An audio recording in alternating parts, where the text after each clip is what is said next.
Broadcasting live from the basement of the Pentagon. This is WTF Nation Radio.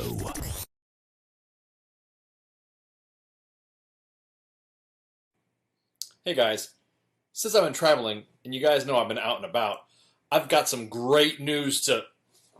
Ice. Hey, hold on a second. Guys, hey, it's CQ here from Pop Culture Warrior. Get out of here, CQ. Anyways, so the news that I want to tell you guys about is... I just need a second here. Hey, guys. Hey, it's CQ from Pop Culture Warrior here. I've got some crazy epic news. Pop Culture Warrior is this close to getting nominated for a podcast award. Actually, 2 of them. But here's the thing.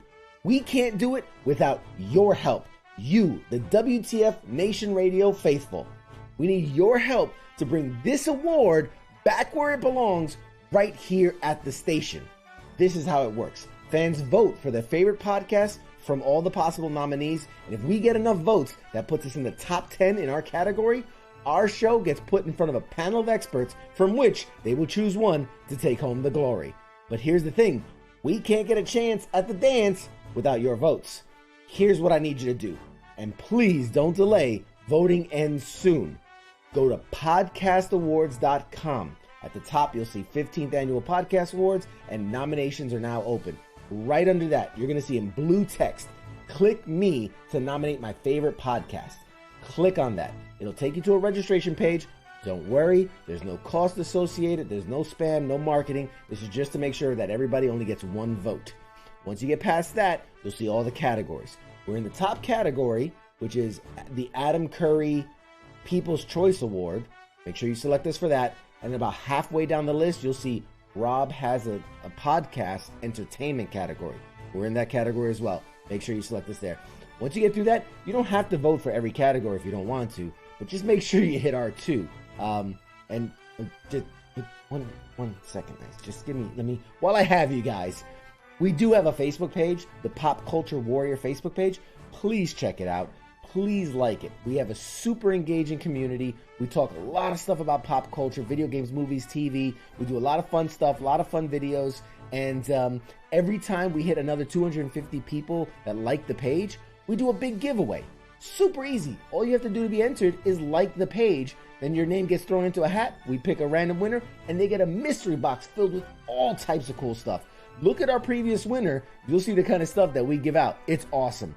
And as a special bonus for this month only, if you take a snapshot of your entry into you voting for our show, and you snapshot your entry and it shows you voted, send it to the page. I'll see it, and I'll make sure at the next drawing we do, if you like the page, I'll enter your name to win 3 times. Instead of just one, you'll be entered 3 times to win the next prize. So you're tripling your chance to win the next mystery box if you just like the page and send a snapshot that you voted for us. I think that about covers it, right? So, Ice, what were you gonna say? Right. Make sure you vote, and of course, tune in to Pop Culture Warrior every Tuesday, only on WTF Nation Radio. You guys take it easy. Have a good one.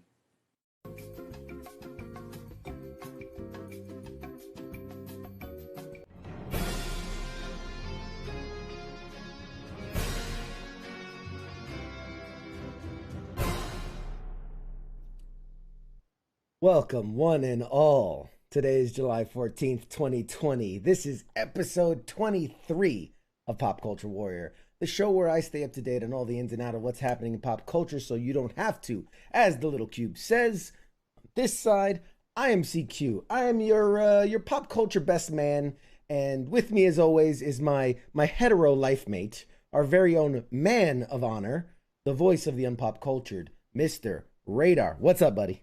What's up, man? How you doing, man? I'm stoked to be here finally. And like on time and everything. I'm not like calling in like 13 seconds before you're going live and shit. That's right. You actually made it a full like 4 minutes before airtime, so you are on fire. I'm like, shit. Hey, I feel like I'm like the fucking dirtbag specialist. You're like, what the fuck's that? What fuck's Radar? Oh, look. Oh, formation starting. Here he is. He's good. He's got good. That sham shield going full time. All right. Yeah. Oh man, dude, so much. You weren't here last week. The audience was awesome, man. We had a couple callers. We had some like a guest caller that were co-hosting with us in the show. We had the guys from Grunts Gaming Network stop by and talk about some gaming stuff. So a lot of fun. Sorry we missed you, bud. But to make it up to you, I've got some fun stuff to talk about tonight, including at the end of the show, we're going to cover one of your favorite topics, Carol fucking Baskin and the Joe Exotic story. And also, because I think you missed it the first time we did it, we're going to revisit a little game we came up with called Would You Eat It? And yeah, so you weren't here the first time we played, so you're here, and we're gonna play it tonight. And the Sharkies edition. Would you eat it? The Sharkies edition. There you go. It's gonna be a blast. So as you guys saw, there's we had a little bumper in the front. Ice was very nice to shoot the video with me. You know, we are. I don't want to pat ourselves on the back too hard, but we're up for a podcast award, and that's super huge, super cool news. I need you guys to vote. It's the first part of it is definitely a popularity vote. So we need you guys to vote. I even have, let's see if I can pull this up. So check it out here. So if you go to podcastawards.com, you're going to see a screen just like this. And if you see right there, there's a little blue bar that says, click me to nominate my favorite podcast. You click on that. It's going to take you here. All right. Actually, sorry. Ooh, that's not where it's going to take you. It's going to take you to the registration page. There it is. There's the registration page. Again, no fees, no nothing like that. They just have to make sure that they're accounting for every vote, that they're not one person randomly just spamming it. So they have to capture your email. If you have multiple emails, you can vote multiple times. Who has emails? It sounds like it's cheating. Yeah, right. Whatever. You gotta do what you gotta do. Once you get past that, once you're in there, you'll see this. You'll see the full list of category of possible categories, right? The list of categories. Right there at the top, the Tim Curry People's Choice Award. We're in that category, and then if I can see it, I think it's like the second one in from there. But it's the Rob Has a Podcast Entertainment category. That's yeah. They basically named like if a show won for like 5 years or something like that, they legacy named the category after them. So yeah, Rob Has a Podcast won a bunch of times, so that's what the entertainment category is called now. But yeah, so vote for us in those two spots, and let's see if not that one. Here we go. So, yeah. All right. So once again, well, I'm on the page. Oh, he's on the page. Okay. Yep. So once you're registered, when you gotta register first. Yep, you register first, and then it'll take you to the nomination section where the categories are. It's the Adam category, top left, and then the entertainment category, which is in the right side, like 3 down. You don't have to nominate. You don't have to pick, because you're not gonna know a lot of these podcasts, I'm sure. But you don't have to nominate any that you don't want to, as long as you hit those 2 categories. And then when you do that, your screen should look like this, where right at the top, you'll see the 2 categories that you nominated us for, People's Choice and the entertainment category, and then you're good. You'll see it says it's saved. There's a save button at the bottom. And if you guys send me a snapshot to the Pop Culture Warrior Facebook page that you registered, that you voted for us, I will enter your name 3 times the next time we do a big giveaway. So instead of everybody getting 1 vote or 1 entry, you'll get 3 entries, triple your chance to win the big prize the next time we do a giveaway. And the next one's going to be a good one. So, Wait, okay. So we have to so we're nominating the show again and right. again. So basically we were entered, and then there's thousands of shows, or hundreds of shows have entered. To get into the top 10, you need nominations. You need votes from the fans. So the fan vote gets us into the top 10. Once we're in the top 10, we are officially nominated for a chance to win that category, and they'll put us in front of critics and listeners and voters, and then there'll be an open voting season, couple weeks where people can listen to the show and vote if they like it.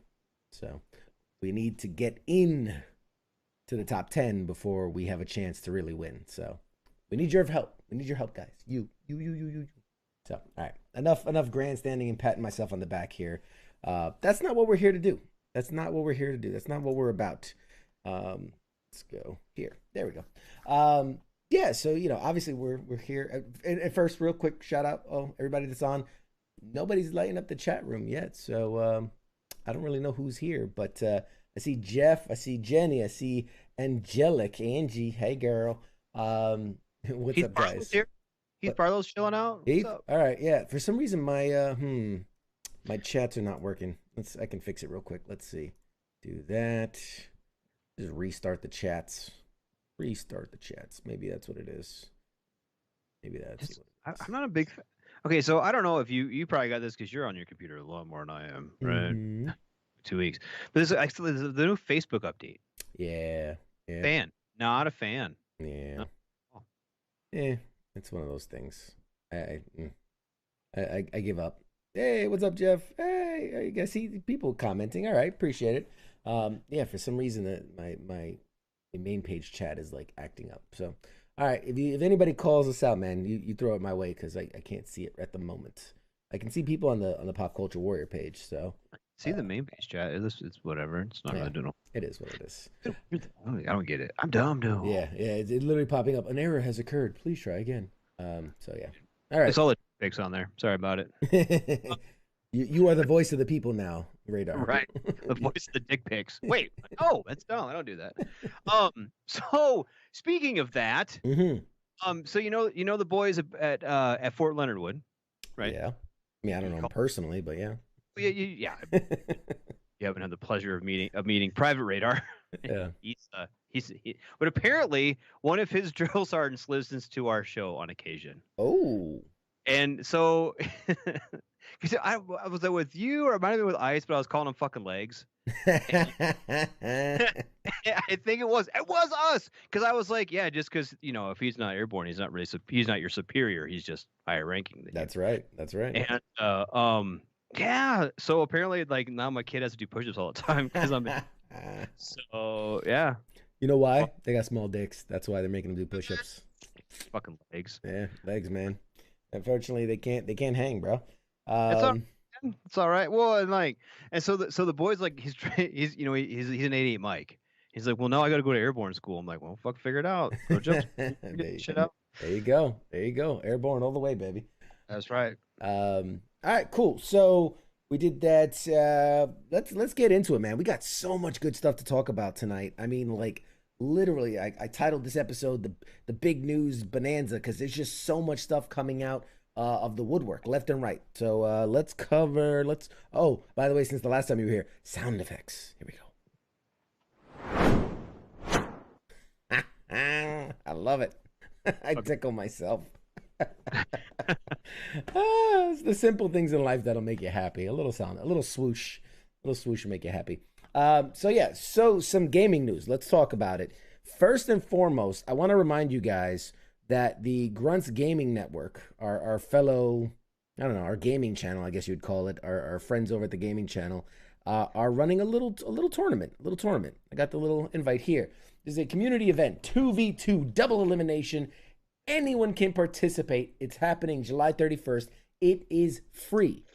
The link, if you go to Grunts Gaming Network, they'll have all the information for you, how to register, how to link. I will be playing in the tournament. I am representing Pop Culture Warrior. It's gonna be me and a fan of the show. We'll be playing. We'll be teaming up and playing the tournament, and plan on going far. So maybe we'll live stream it or something. We'll live stream it from our end. But yeah, hey, what's up, Pete? How's it going, man? Jeff saying CQ got airborne. That's right. We weren't going to talk about that. I did a little flyboarding, or what is it, jet boarding, whatever the hell it's called this weekend. The jet ski and the boats and the fly and yeah. What? Yeah, you were. It's crazy, man. It's like Iron Man's boots, but instead of like fire, it's water. It's like these jet boots. Oh, yeah. I know you're talking. Yeah, I did that this weekend. Was that fucking badass? Dude, looks so fun. It was crazy, man. I'm gonna post some pictures and video on the. I'll put it on the page. I just haven't gotten around to it. I just did it on Sunday. But yeah, that was fun. Jeff, man, holla at your boy. That's what I'm talking about. We're gonna do that again. It was fun. But yeah, so Call of Duty tournaments. There's gonna be prizes. They got some pretty cool prizes coming up. So check it out. It's coming up July 31st, 2 weeks away. Register. See if you can take me on live. So we'll be doing that with the Grunts Gaming Network people. That's gonna be a lot of fun. So I'm excited for that. Yeah, we should do that. We should do that. Like, maybe we should just do that for like all of us. Like, not just like for the Grunts Gaming stuff, but like for us too. Just be like, yeah. Or maybe have like a fucking. I don't know. You're way better at the stuff than I am, but maybe do like you do screen captures and shit. Like maybe have like a screen capture corner for like all of us to like, I did this cool shit. Like you can see it. You know what I mean? Like, yeah. But then have it like, where our fans can like upload some shit too. That'd be kind of fun. I see you out there, Xander. I'm calling you out, boy. Yeah, Xander's a streamer now. He's a Call of Duty streamer. So I'm calling you out, bro. Come join the tournament. Let's stack them skills up. I know you're playing Warzone and things like that. Let's see how you can do a little 2v2. Let's see how you handle it. I'm calling everybody out. I'm calling all y'all out by name. You too, Tim. I see you out there. just gonna start harassing people. Listen, you. I bet you're better than Radar. Like, yeah, probably. Chad, what's up, man? Thanks for joining in, buddy. Talking about the Call of Duty tournament. You should enter too. Everybody, enter, man. It's gonna be a lot of fun. It's free, and you win prizes. Like, what? Why not? Why wouldn't you? But anyway, enough of that. Well, 'cause balls. That might be kind of why. Well, I mean, horrible. That might be the but here's why. This is why I think you should do it anyway. Yeah. That raises my chance to win. Oh. Each one of you that suck makes my chances of winning that much better. So, Okay, who? Yeah, see, Mike versus playing it's easy win. So I don't know, maybe. oh, okay, Mike. I hear you. I see you. I see you. But what I'm saying, like, okay, maybe we should have like, okay, maybe yeah, team up. You can team up. One of you can team up with a fan. I team up with a fan. But I want to see some stats. Okay. Like, you better have like a ball and ass KD if you want to play the radar because you You need got to to submit a resume. Is that what you said? I want referrals. I want resume. I want stats. Yeah. So apply to what's your like radar at WTF Nation Radar or radar radio WTF Nation Radio. Yeah, just send your submissions as your applications in to play as Radar's teammate. I don't think anybody wants that. Yeah, fucking good enough to carry my fat ass. Is all I'm saying. I downloaded Warzone. I've been wanting to. I just gotta do the summertime, right? And so, one, I'm working 1,000,000 hours a week. That's probably the reason I'm only here like fucking randomly. But like when it's nice out, like Saturday was like it's nice. Don't have a whole lot going on. Let's go to the fucking lake. Let's go. Yeah. I get out of work. It's like, oh, like I've been biking, dude. I've been riding my bike like fucking 50 miles a week. Jesus. That's yeah, amazing. It's great. So like it's kind of taking away my video game time. Needs to get shitty weather again. I'll be all playing video games again. Well, let's see. Xander says, "Where do I need to go?" Hey, Xander, check out the Grunts Gaming Network page. They have all the information there. I was gonna drop it in the chats, and I forgot to copy the link, but it's there. Are you gonna select a random fan? Are they gonna like sign up? Or I've already got the guy picked. He's I got me a ringer. Oh, see, hey, random ringer, that's fucking good as shit. I'm gonna hide behind him the whole time, so it's all right. I'm like, I got your 6. Like we're at the back of the map. I got a cover. Right. It's that's crossplay, right? That's crossplay enabled, right? Yeah, it is crossplay. It is absolutely. Yeah. So you don't have to worry about someone's got a PlayStation or Xbox anymore. Yeah. Just play with it. Tim Cool. says if I win a new Xbox, I'm in. I mean, I'm not going to guarantee you. I know there's some cool prizes. I don't know exactly what they were, but they're pretty cool. I got something for your giveaway. Ooh. We could put this in on the next 250 giveaway. Because I was cleaning the garage, right? Okay. And I found like my old ass PS2. I don't know if it works or not. We can just throw it on the giveaway. So you're giving away your old junk now. That's like, this is not a yard sale. It's not a rummage sale. Dude, we're giving away. If we tell you what, we're giving away a new PlayStation. I don't know if it's newer. I mean, whatever. I mean, it's new to them. Yeah, it's new. Exactly. Needs a new home. Oh man, it's terrible. Works. I actually kind of want to plug it in and see if it works. But you know what? That was kind of the shitty part too. Is I don't have anything with the VGA cables anymore. The old 3-prong cables. Right. Everything's HDMI. So I don't even know how to like plug it in anything to see if it fucking works. Yeah. Xander, you said you need some CQ merch to rock? I got you, bro. I got you. I'll shoot you a link to the store. It's in the store. There's a stream store. If you check out the page, there's a link to the store. You can get a bunch of CQ merchandise, a bunch of Pop Culture Warrior gear.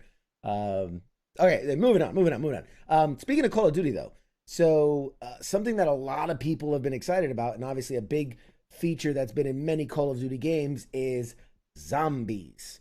Well, yes. Apparently there's some rumblings that zombies are coming back to Call of Duty. So there's been little things added into like the Warzone map. Little things here. I got a picture for you here. Boom. So like the below image is something you can find out there in the map somewhere. And if you look at the shot up top, that looks very much like a Call of Duty zombie.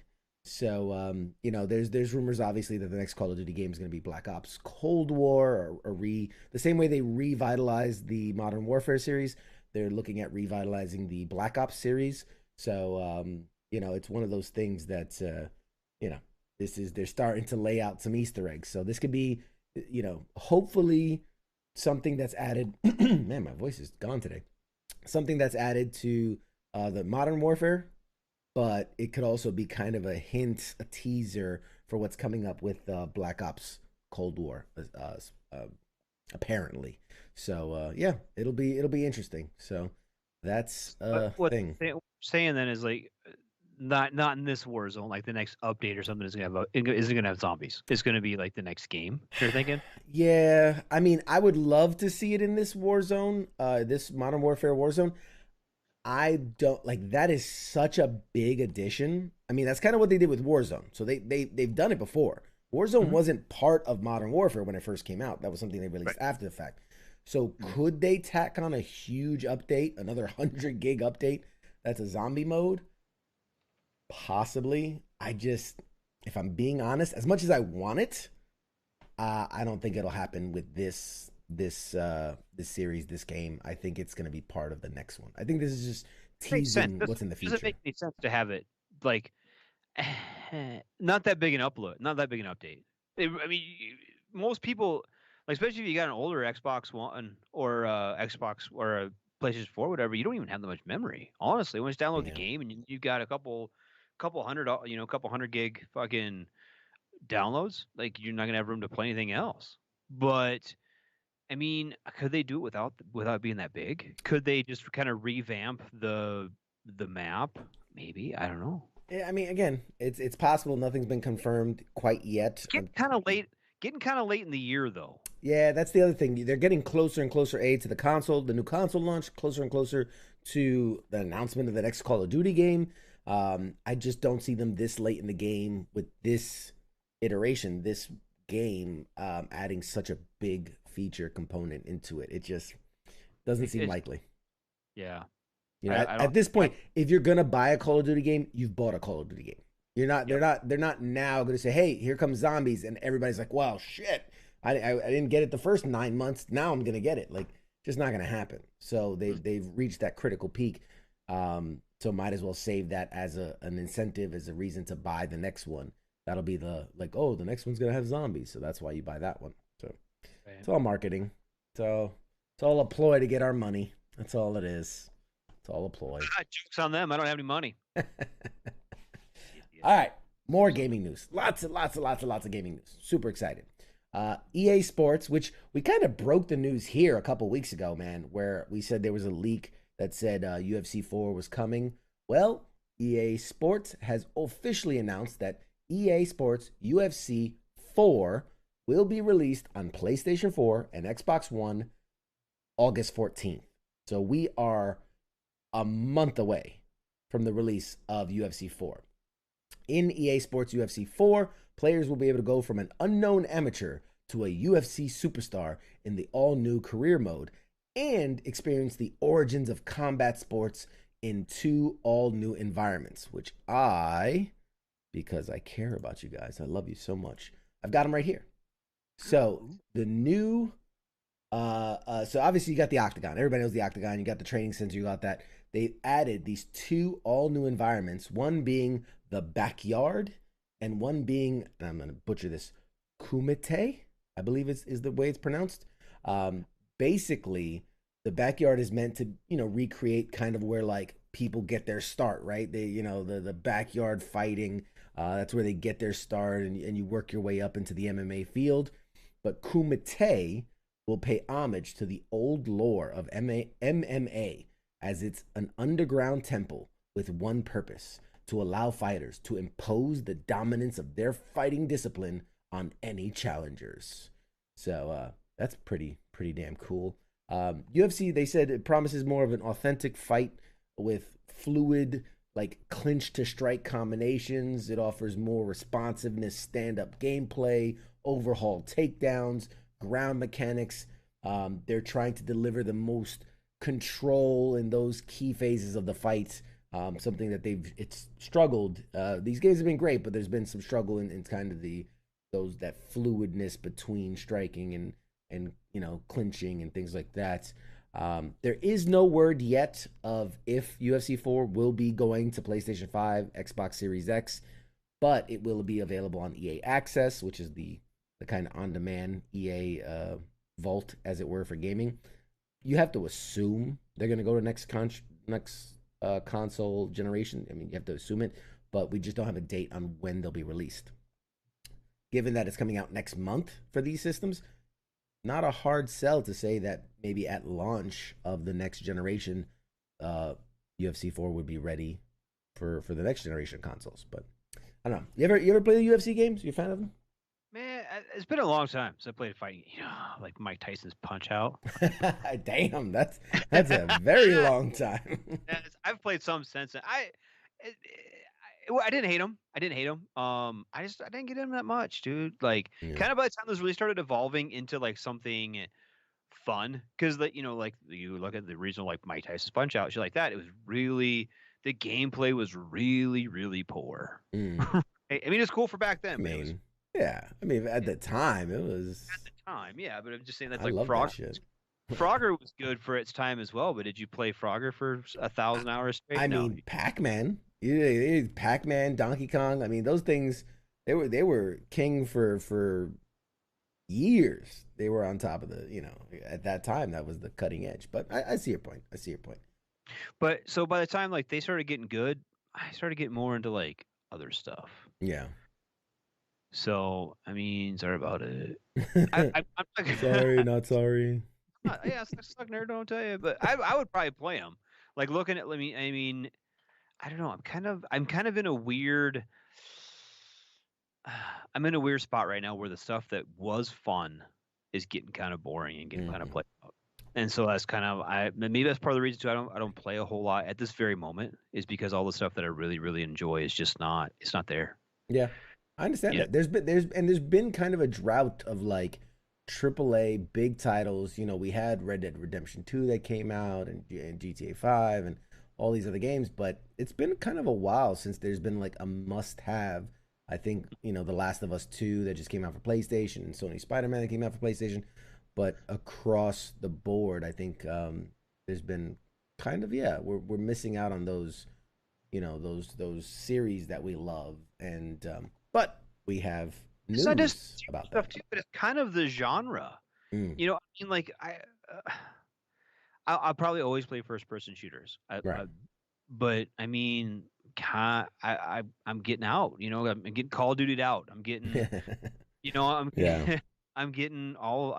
PUBG. But I used to play PUBG for hours, and I'm just like, it's whatever. Yeah, I'll play a couple games, and same with like World of Tanks. I got like hundreds and thousands of hours of that fucking game, and I'm just like, sorry about it. It's kind of boring. It gets, and that's if you don't innovate, if you're not constantly pushing the envelope, then it starts to stagnate. It starts to get. But I think it's my like attitude towards it. It's not necessarily the game. The game has changed. The game is updated and changed and whatever. It's just me and my like taste. Yeah. So I hear you. Well, I've got tons more gaming news to talk about, so maybe there's something in here that you would like. For instance, we talked about this a few weeks ago. Microsoft's Flight Simulator is coming. Okay. Here's what it says. If you've been waiting to fly the friendly skies virtually via Microsoft Flight Simulator, your wait is nearly over. The latest version of Microsoft Flight Simulator releases August 18th for PC, and pre-orders are available beginning today. So, you're going to want to get on that. It says Microsoft has announced 3 different versions of the game. So, you got the standard edition, the deluxe edition, and the premium edition. So the standard includes 20 highly detailed planes and 30 handcrafted airports and costs you about $59.99. The standard edition of Microsoft Flight Simulator will also be included as part of Xbox Game Pass for PC on day one. So that's pretty cool. If you have Xbox Game Pass, then on your PC, you'll have access to that standard edition right away. The deluxe edition includes everything from standard, plus an additional 5 aircrafts and 5 international airports, selling for $89.99. The premium edition builds on the deluxe edition, including everything from the previous 2, and adding 10 additional planes and 10 additional international airports for a grand total of 35 airplanes and 45 airports. So you got about a month to prepare, and you might want to start clearing space because that bad boy is going to run you 150 gigabytes of memory. So start clearing space on your PC because there's lots of textures and lots of maps and lots of places to go all over the world. So there you go. You're tired of shooters? Boom. I got you a flight simulator. That does sound fucking tits, dude. It really does. And remember, we showed the pictures. It is gorgeous. It is absolutely stunning. I saw some gameplay. I watched some gameplay video, and it like you have to do a kind of a double take. Wait, is that like video or like is that gameplay? Because it looks so good. They're flying over the ocean. They're flying through the clouds. It looks so good. So if you guys are into flight sims, definitely check out Microsoft Flight Simulator. It's gonna be tits. Looks fun, dude. I'm gonna, man. It's been the fuck video games are dumb. I don't even play video games anymore. And I was like, oh, maybe. I should. And now I want to see Radar with the flight stick and the throttle, and you're in the. When I get my own show, just gonna be like me talking about playing this fucking video game. That's right. That's right. You just broadcast. You're like, guys, just sit there and I'm gonna finish this real quick. And Watch me land in the Boston airport. Come on, guys, it'll be fun. this is gonna be amazing. Some more game news. Ubisoft, one of the biggest publishers out there, had its little press conference called Ubisoft Forward. So on Sunday, the French video game maker Ubisoft held an event called Ubisoft Forward, where it discussed its upcoming titles, including ones designed for the new consoles. Those new games included Assassin's Creed Valhalla, which is the latest installment of the company's historical fiction series, this time set in the Viking era of the 9th century. They also covered Watch Dogs Legion, a game about a group of hackers fighting evil corporations and societal ruin following a Brexit-like economic and political calamity. Sounds like a little realistic. The company also discussed a new installment of its Far Cry series. Oh my god, I'm so excited. Of the Lone Wolf Against the World shooting games starring actor Giancarlo Esposito. For those of you who don't know who Giancarlo Esposito is, if you watched Breaking Bad, if you watched Better Call Saul, he is Gus Fring in those series. He is going to be the big bad. He's gonna be the big bad villain for this new series. And if you know Far Cry series, if you played 5, if you played 4, they really have been putting an emphasis, almost like Marvel, putting an emphasis on making the villain like really a villain, really a character, really emotionally high stake with ideals and not just your generic like I'm the boss of this here mafia and I'm gonna be a bad guy. Like these guys really are a touch loco and definitely really memorable villains, the last couple villains that they've had. So bringing a guy like Gus Fring to be the villain of Far Cry 6 is gonna be pretty awesome. I will say that the company's stream of the event didn't go off without its own problems. So they promised fans if they logged in and watched the event live, they'd be given a code for a free copy of the 2016 Watch Dogs 2.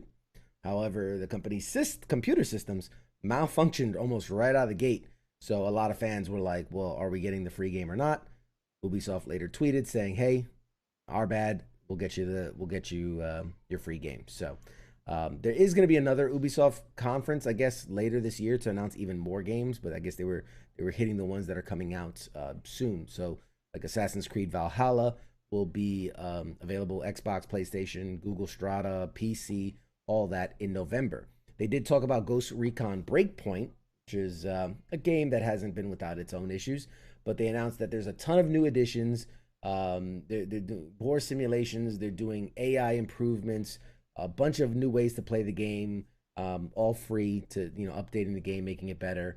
They announced a game called Hyperscape, which is their version of a battle royale game. So they want to compete with the likes of Fortnite and Warzone and all those games. So Hyperscape is going to be Ubisoft's version of the battle royale style game. And like I said, Watch Dogs Legion, they showed that's coming out March, or it was originally supposed to come out March of this year, 2020. It's now hitting store shelves October of this year. So they gave it more time for development. And lastly, Far Cry 6, like I talked about, is going to be awesome. It's set to be released February 2021. How would you like me to show you the teaser trailer for Far Cry 6? Anybody want to see that? I'm in. Show it. I think it's pretty cool. So let's all watch the premiere trailer for Far Cry 6 coming February 2021.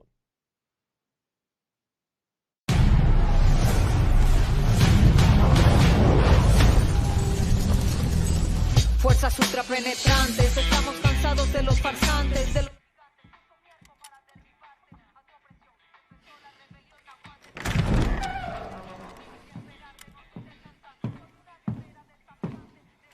It's beautiful, amigo.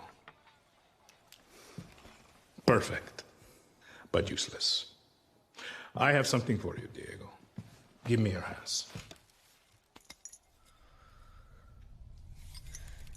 Papa. Now, the grenade is simple. It has 4 basic parts. The shell, which contains the explosive, the fuse, the handle, and of course, the pin. What are you doing? Breathe, Diego.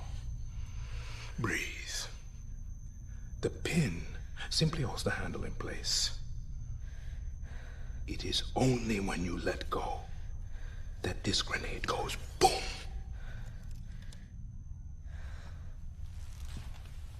Follow me. Now.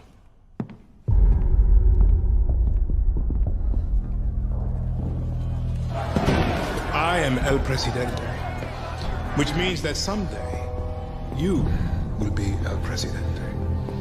And our people, they do not know how to be happy. They are torn apart by opinions, noise, indecision, strangled by their own freedoms. And even if you have love in your heart, even if you want what's best for them, if you only want to save them from themselves,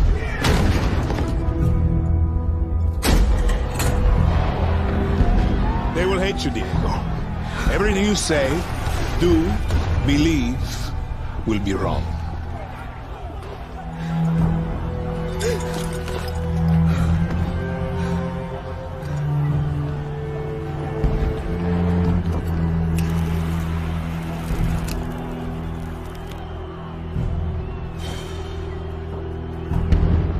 They will answer you with screams, call you evil, a monster, and give you this.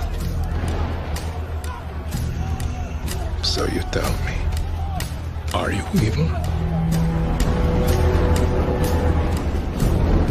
Are you a monster?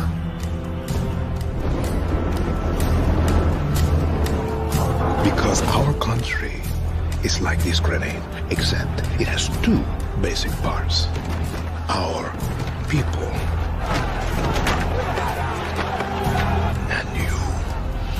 and you must clutch them nice and tight, or we all go boom.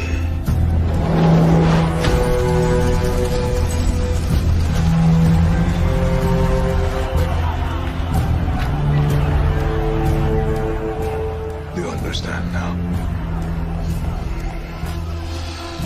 Prove it.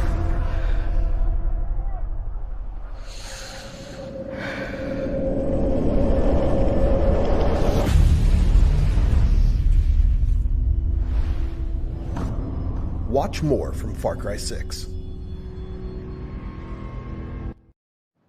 All right. The Far Cry 6 trailer. How epic was that? What'd you think, man? Dude, I fucking loved it. I love it, dude. How good? Man, the guy can act. The guy can act, like, even as a video game character. Yeah, no, very few people just that intimidating, imposing, evil. Just got it. That was so good. I love what they're doing with it. Obviously, we don't have a lot of information about the game yet. It's definitely part of that kind of Mexican. God, Jesus, I'm not racist. That Cuban style, like they're stuck in the old days, but progression. We saw the kid had a smartphone.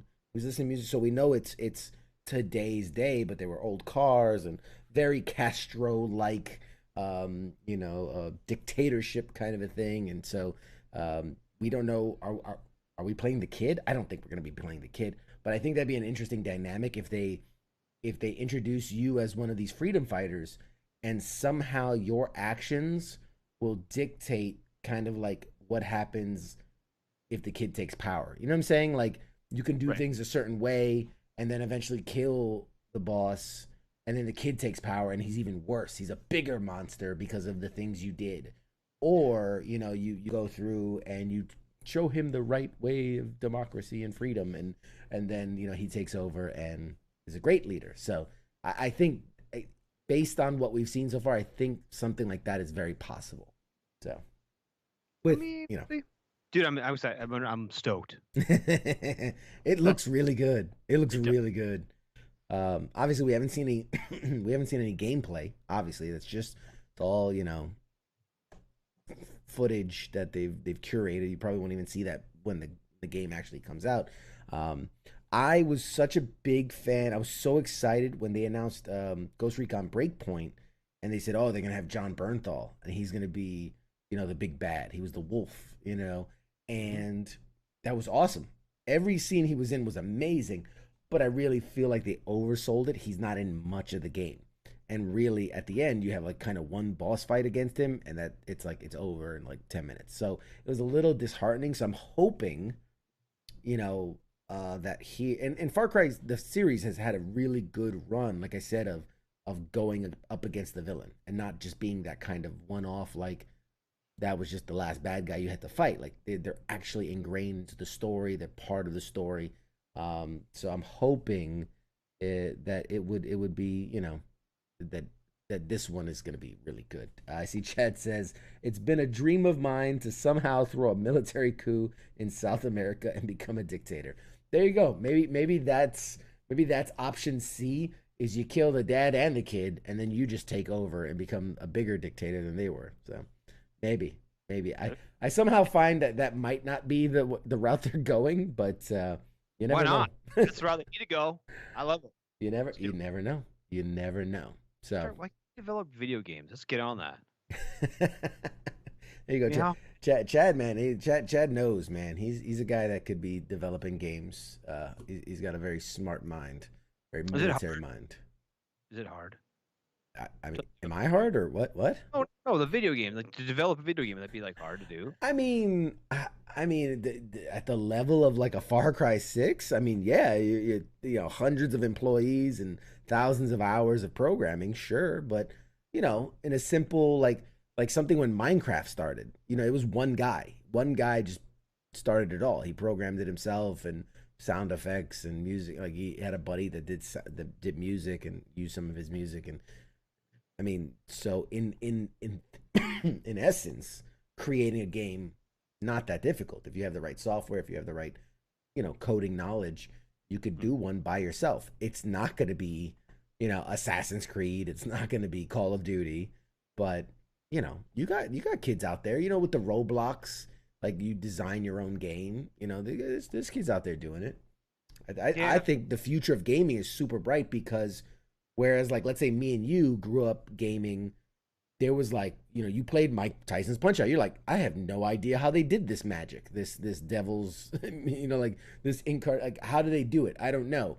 But now you have these kids that are growing up on things like Minecraft, Roblox, and these systems and websites that teach from a very young age how to do these things.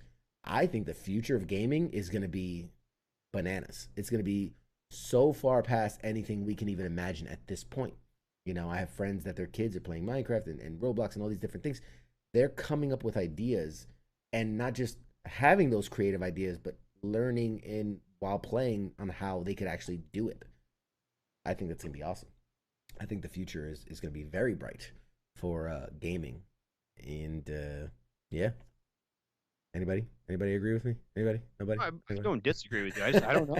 I don't know shit, dude. Like, because part of me feels like it's gotta be like fucking super easy. If kids can do it, right? Yeah. Like, my badass do it. But then I feel like, look at all these flops, dude. All these games that have come out in the last, we'll say 5 years, are supposed to be just fantastic, and they're fucking horseshit. Yeah, I mean, those are from big companies who like that's literally their job. unfortunately, that's the nature of the beast. How many times have we seen a AAA movie, you know, a $150 million movie that just flop? It was just garbage. You know, like you would think all the actors, the writers, the directors, the producers, the editors, the studios, the marketing, you think somebody would have been like, "Hey guys, this is crap. Let's not release this." But it still happens. Yeah, they still like. Yeah, I guess you get to such a point where it's like, well, we'd lose more money than not if we just don't, if we just stop. You know what I mean? Like we're X amount of dollars in, we're $100 million in, might as well just see it through, even though we know it's gonna be a bust. I feel like those conversations have to happen a lot, where they're like, this is garbage, but what are we gonna do? Just not release the thing that we've spent millions and millions of dollars on? Like it's got to happen. So. Right. Chad says, new software is making it easier and easier to create games. Anyone can do it. It just means sitting down to hours of YouTube college. I agree with that, man. I agree with that. If guys, don't believe me, you see this logo here that animates once in a while and moves around, or this stuff and all that stuff. I did that. I animated all this stuff. Couple YouTube videos, you know, the swoosh effect when it comes in, the intro, the Pop Culture Warrior intro, all that stuff that you've seen on the show, I've done it myself. Couple YouTube videos and the right software programs, and boom, you got yourself some animations. I mean, it obviously programming a video game is a little more difficult than just an animation that goes, you know, left to right, but you know, is it really? No, I was kidding. Slightly. No, yeah. Heath, yes. Dark Tower, yeah. That was a big old stinker. Big old stinker. That was disappointing. I really wanted that to be good. But all right, let's talk. I think we've talked enough about gaming news. Let's talk some. What do you say? TV news. Let's get that swipe going. There it is. Oh, that's the good stuff. See, did it myself, man. Sound effects and all. That was me going. No, I'm just kidding. I found you find it online. They're easy. All right, so. What to talk about? TV. Lots of news. Lots of news coming out of TV. One of the big things, and we talked about this a couple of weeks ago. Remember, we were talking about the Batwoman series and how the actress playing Batwoman, Kate Kane, Ruby Rose, the actress, quit. She said, I'm done. I'm out. Still no real reason. There's been speculation on, wanting to do bigger projects. There's been speculation that she kind of injured her back while doing all the stunts, and, the physical toll is just not something she signed up for. Whatever the reason, we don't know. She's out. Then came the speculation of, do they write off the character? Do they just recast and don't explain? Just have a different actress step into the role, and hey, this is Kate Kane.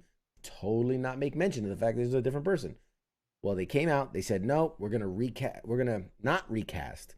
We're gonna hire an all new actress to play an all new character, and write Kate Kane out of the show. So here you have. Are you ready for the announcement? Gotham has her new Batwoman. Boom. Javicia Leslie. She was big in God Friended Me, that TV show. She played the sister of the main character. Well, she has been cast as the CW's new Batwoman.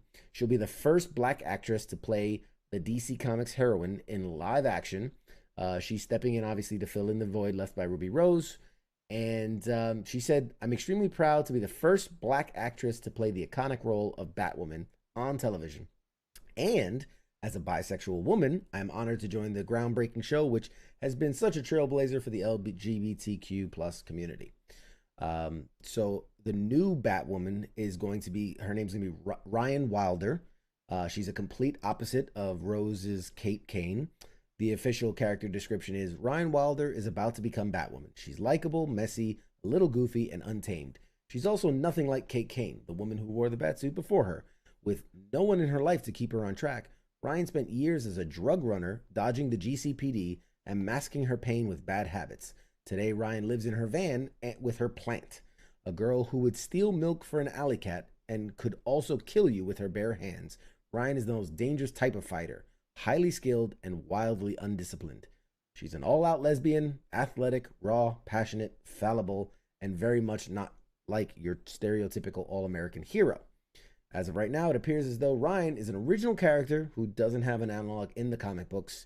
The showrunner, Carolyn Dries, made it clear that she was not going to recast Rose's part. She said, like you, I love Kate Kane. She's the reason I wanted to do the show. We'll never erase her from the history. In fact, her disappearance will be one of the mysteries of season 2. But we're not going to give away too many surprises. So Batwoman is expected to return in January on the CW. So there you go. What do you think? What do you think of the new Batwoman? I'm fine with her. She seems all right. I just how there's be like, well, just not even fucking talk about it. It was like, oh, she's not here anymore. Like, that sounds lazy as fuck. Did you at least like write the character off somehow? Be like, oh, she died in a plane crash. Yeah. Fucking something. Well, I think that's the idea, is that there's going to be the mystery of she disappears. Because if you watch the first season of Batwoman, the whole thing is that Batman disappeared. Mm-hmm. So he's not, and then she's trying to figure out what happened to him while also dealing with like her sister and her dad and a bunch of other stuff. So I think her disappearance they can lean into that as part of the mythos of like, why are all these bat people disappearing? Like, why are these heroes disappearing? And now she has to try to, pick up the pieces and figure it out and yada, yada, yada. But yeah. Just sounds like they're really grasping for shit and they're just being lazy. Like, fuck it, we're not even going to talk about it. Well, I mean, you got to give them a little bit of credit in that they didn't know that Ruby Rose was not going to come back. They had already written the first 3 or 4 episodes of the next season. I totally get that. They didn't see any of this coming. They're just kind of stuck with what they got. Yeah. But you got to kind of like... You got time. You should be doing something. Can't just be like, fuck it. We're just even going to talk about it. We're just pretend like that bitch was never there. Yeah. Welcome, new Batwoman. Like, I mean, I definitely think they're gonna address it at some point. The plant lip. This is the new Batwoman. Plant woman. Plant woman. You're funny. But okay, so coming out of Batman TV news to kind of Batman TV news. Stay with me. Stay with me here. We do know that, and this is the waters get a little muddied here. We do know that the DC universe in the movies, right? The Flash, Superman, Batman, Wonder Woman, Aquaman, all those, is still kind of churning. But we also know that a new Batman movie is being done by director Matt Reeves with, what's his name? The guy from Twilight. Crap, I can't think of his name now. I'm bored. The Twilight guy. Robert Pattinson. Robert Pattinson, that's who it was. He's playing Batman. So we do know that that's happening. And we do know officially that is outside of the DC EU, as it's called, the DC canon universe. Very much like the Joker movie, it's a standalone. It does not interact at all with any of what we've established, in Justice League and things like that. So we know that. We're there at that point. The latest news is that Batman's director, Matt Reeves, is developing a TV spin-off about Gotham PD. So this is going to be straight to HBO Max. It's going to be an HBO Max show. The series is going to be overseen by Reeves and Terrence Winter, who he did Boardwalk Empire. He was one of the writers for Boardwalk Empire. That's good. He says this will be set in the world that they're creating for the Batman film. And this is key. I had to highlight this. This is key. This is a show that's based in the world of the feature film of the Batman, with the intent being to launch a new Batman universe across multiple platforms. I'll let that sink in for a second. So now we not just have a Batman movie that's a standalone. We have a Batman movie that's creating a whole new universe that will span across multiple platforms. I'm not sure how to kind of take that, because so the idea is, we had a show called Gotham that was about the Batman universe and all like the backstory of all the characters and all that. This is going to be different, because this is going to be because that Gotham show didn't tie it like it was the mythos of Batman, but it didn't tie into anything. They could do whatever kind of they wanted for the characters. This will be directly linked. This show will be directly linked to that Batman movie, the same way like Agents of Shield was linked to the Marvel universe, that kind of thing, where they're exploring a section that you don't see in the movies. So this will be exploring Gotham PD and the corruption, the gritty street day to day, while kind of having that umbrella of the Batman movie over its head. So I'm not sure how to think about this. I don't know. What are your thoughts about a TV show that's based on the movie but not directly tied to the movie? It just sounds like a lot of fucking work. Well, obviously. I'm just saying, like the way you just said that, right? Mm-hmm. It's a show that's tied to a movie, but not tied to a movie, but it's a different universe, but it's same universe, but it's not. Yeah. Like it just very, very confusing. Yeah, I mean that's like because I guess we still don't know a lot about the Batman movie, and obviously now this show that they just announced. But the idea being that Batman has to be Batman because the cops aren't getting things done, and in all Batman movies, that's kind of maybe the Gotham Police Department was defunded by Black Lives Matter, and that's why Batman's a thing. Okay, let's go with that. Sure. No, okay, but seriously, okay, we're I'm going to ask you this because this is me. This is just for me to wrap my little fucking pea brain around. Okay. As a fan of this universe and what they're building, do you think me as a layperson, I'm going to ask you, how does this affect positively or negatively the viewership and like the what they're trying to build on? Like, okay, my kids right now, the girls, the teens are all watching Gotham. Cool. Whatever. That's what they've been watching for the last couple of days. I think they're watching it time now, actually. But so for them to get into that and that canon, that universe, right? And then all of a sudden this other stuff pops up. How do you think it's going to affect people like that? You know what I mean? Is it going to be confusing? Is it going to be too much? Are you going to get a group that really likes one and not the other? And then they don't really thrive like they could if they did them all together? Well, if you're talking about the Gotham TV show that was like on Fox, is that what you're talking about? I don't know. It's on Netflix or some shit now. I don't know. Well, Here's the thing. So that show's done. It's over. So there's a possibility that you can be a fan of one and not the other, and there is always the possibility of that you're kind of muddying the waters in that you're releasing so much content that people start to lose sight of like what continuity is connected to what other continuity. The problem with building a shared universe, the very problem of it is if not everything is involved in that shared universe, it can be a little confusing. So that's why a lot of people were like, well, does the Joker movie have anything to do with the Justice League movie? And it's like, no, it doesn't. But Aquaman and Shazam and, Justice League, those are all connected. So now you have to be very clear about what's connected to what and what's not connected to what. So it does make me a little nervous to say that, okay, a lot of people are confused about this Batman movie not having to do with anything about the Batman of Justice League. But now they're going to throw on a TV show on top of that and go, well, this is connected to this universe, but not that universe. So just, keep that all in your mind. My real hesitation with something like this is the whole premise of Batman is that he has to act because, Gotham PD is just not able to do it, whether it's corruption or whatnot. The current climate of, like you joked about, the, defund the police and things like that.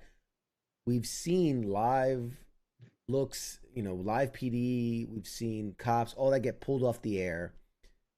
And you want to make a TV show basically about bad cops. Right. And how they're either corrupt, how they're like, the whole point of this show is that it's supposed to be gritty. It's supposed to show why Batman had to be Batman, because the police were corrupt and no good and, you know, inept and all these different things. It's an interesting proposition to release a show like that in this temperature, in this climate that we're in. In the current political scheme. We've got I get that. I worry that people will use this use that as a reason why, like, oh, let's boycott this. You know, it's entertainment. This isn't real. It's make believe. But especially a lot of stuff today has been pulling from real life, right? There's lots of shows that talk about, in upcoming seasons, they're going to talk about pandemics, and lots of shows where they're going to talk about police brutality because they're pulling from real life to write TV. But, you know, I would hate to see something like a Batman show, even though it's not a Batman show, it's Gotham PD, but be inadvertently roped into the conversation of like police brutality and these things. Because for a show to really stake its claim, they have to kind of push the envelope, but at the same time, is this the time to be pushing that specific button? You know what I'm saying? Well, is it something they maybe had going? I mean, obviously they're, because this whole situation has been going on like a month-ish. They've obviously been kind of in the planning stages for this show for a minute, right? Right. 6 months, maybe longer. So, but it wouldn't be a hard stretch to. I mean, this has kind of been bubbling on the surface for, 4 or 5 years now. Right. So, I mean, but that's always kind of been the Batman story, though. There has to be a Batman because this is out of hand in Gotham City. Or this, maybe it's not that this is out of hand in Gotham City, but there are the Joker, the Riddler, there's all these supervillains that the police just can't handle. So that's Batman's. Yeah. But remember, there's also there's the story behind that where it's always like the origins of Batman was that he stepped up to fight street level crime, and because of Batman, supervillains arose. Mm-hmm. You know, like there are people that say, like, if there were no Batman, there'd be street level crime and the police would battle that, but there wouldn't be supervillains, right? There's a quote from Captain America: Civil War where the Vision's like, our very power, our very unity, it brings upon it challenge. Like it asks for challenge. Like, we raise our game, they raise their game.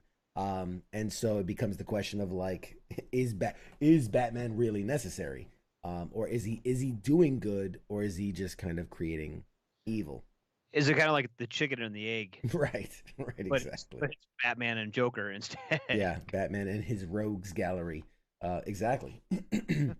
Guys, you can sound off in the chats too, man. I see everybody. I see lots of people watching and people kind of being shy. I think he's probably got an opinion on that, but he won't say it. Come on, let us know. Call in. Yeah, he says, back in my day we called it jumping the shark. I finally got some of the chats to pop through. So I see you, Camo Boss. I see you, Heath. I see you, Kaz. What's up, buddies? Elizabeth, Juan, Bethany, Jose. Thank you guys for joining in, man. Watching the show. I appreciate it. All right, continuing. We've talked enough about Batman. You know, I'm gonna talk to my union rep. It's like fucking. Oh my God, Jesus Christ! I just realized. Yeah, what the time it is. Hey, we're gonna go to break. I'm like, why am I tired? Oh, because we've been talking nonstop. I'm like thirsty as fuck. I'm about to break. Come on, man. I know you need a smoke, right? All right, guys, we're gonna take a quick break. We'll be right back with more Pop Culture Warrior. What was that? And a beer. I don't know about. and a beer. We're gonna smoke and a beer, and we'll be right back with more Pop Culture Warrior. See you guys in a minute. Shots. You're listening to the sounds of WTF Nation Radio.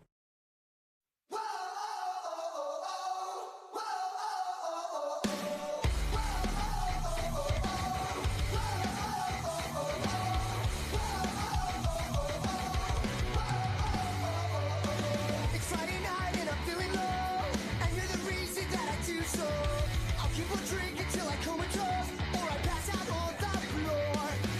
You got me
looking up and fading out. Cirrus shapes I found blow me away. Van Allen right around, pushing through. Skin is brown. Nature has us trapped in fear, so I get lost in sound. I wonder if you'll ever know why I am the way I am. I've been thinking a lot about time and space surrounding. Is there anyone who is thinking like me? I've been thinking a lot about life is never ending. Is there anyone who is thinking like me? Constellation theme, mapping stars they're meant to be. Geminis are free of suicidal kings. This misty maze of me, so obvious yet never seen. Feeling though the fog will lift to find me lost at sea. I've been thinking a lot about time and space surrounding. Is there anyone who is thinking like me? I've been thinking a lot about life is never ending. Is there anyone who is thinking like me? Myself and I am so lost, it's beautiful, far away from life. But I want your visible feeling to be mine. Oh, I just don't get it. When will your heart beat with my mind? Oh, I've been thinking a lot. I've been thinking a lot about time and space surrounding. Is there anyone who is thinking like me? I've been thinking a lot about life that's never ending. Is there anyone who is thinking like me?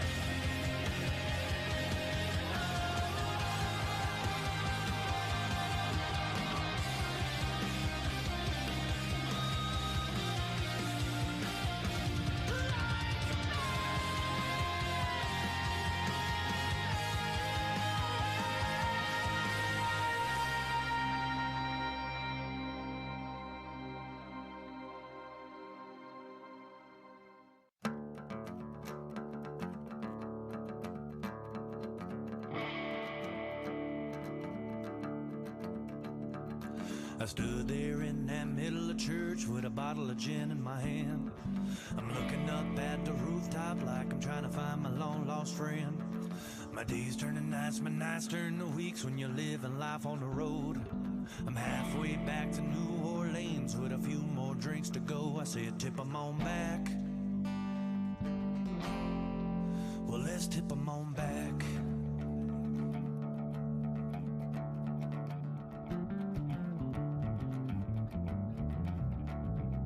I finally made it back to Bourbon Street, picking some of them old night bars, hoping I could find myself playing music on my guitar. For the kid around, they all shouted out as the drinks began to flow.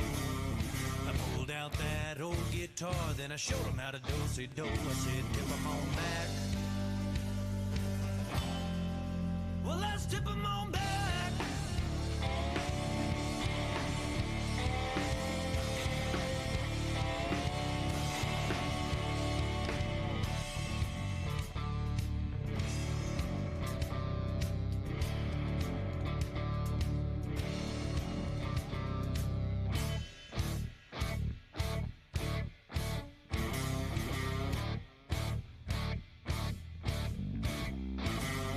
I stood there with a bottle of gin in my hand. Looking up at the rooftop like I'm trying to find my long lost friend. Days turn to nights, but nights turn to weeks when you live a life on the road.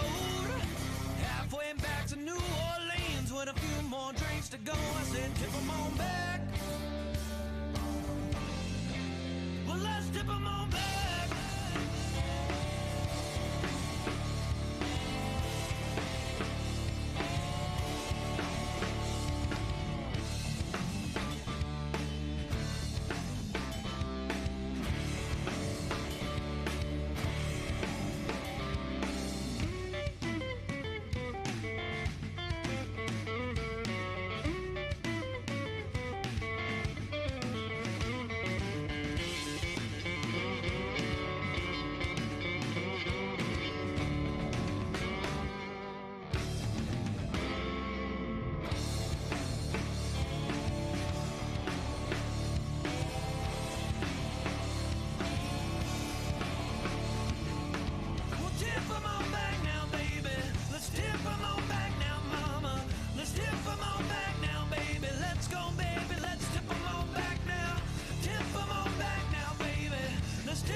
Call the show now at 415-889-8367. The voice of U.S. Army, WTF Moments. This is WTF Nation Radio.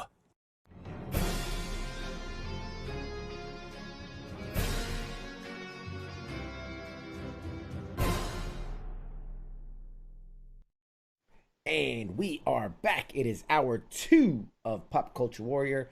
I, of course, am your host, CQ.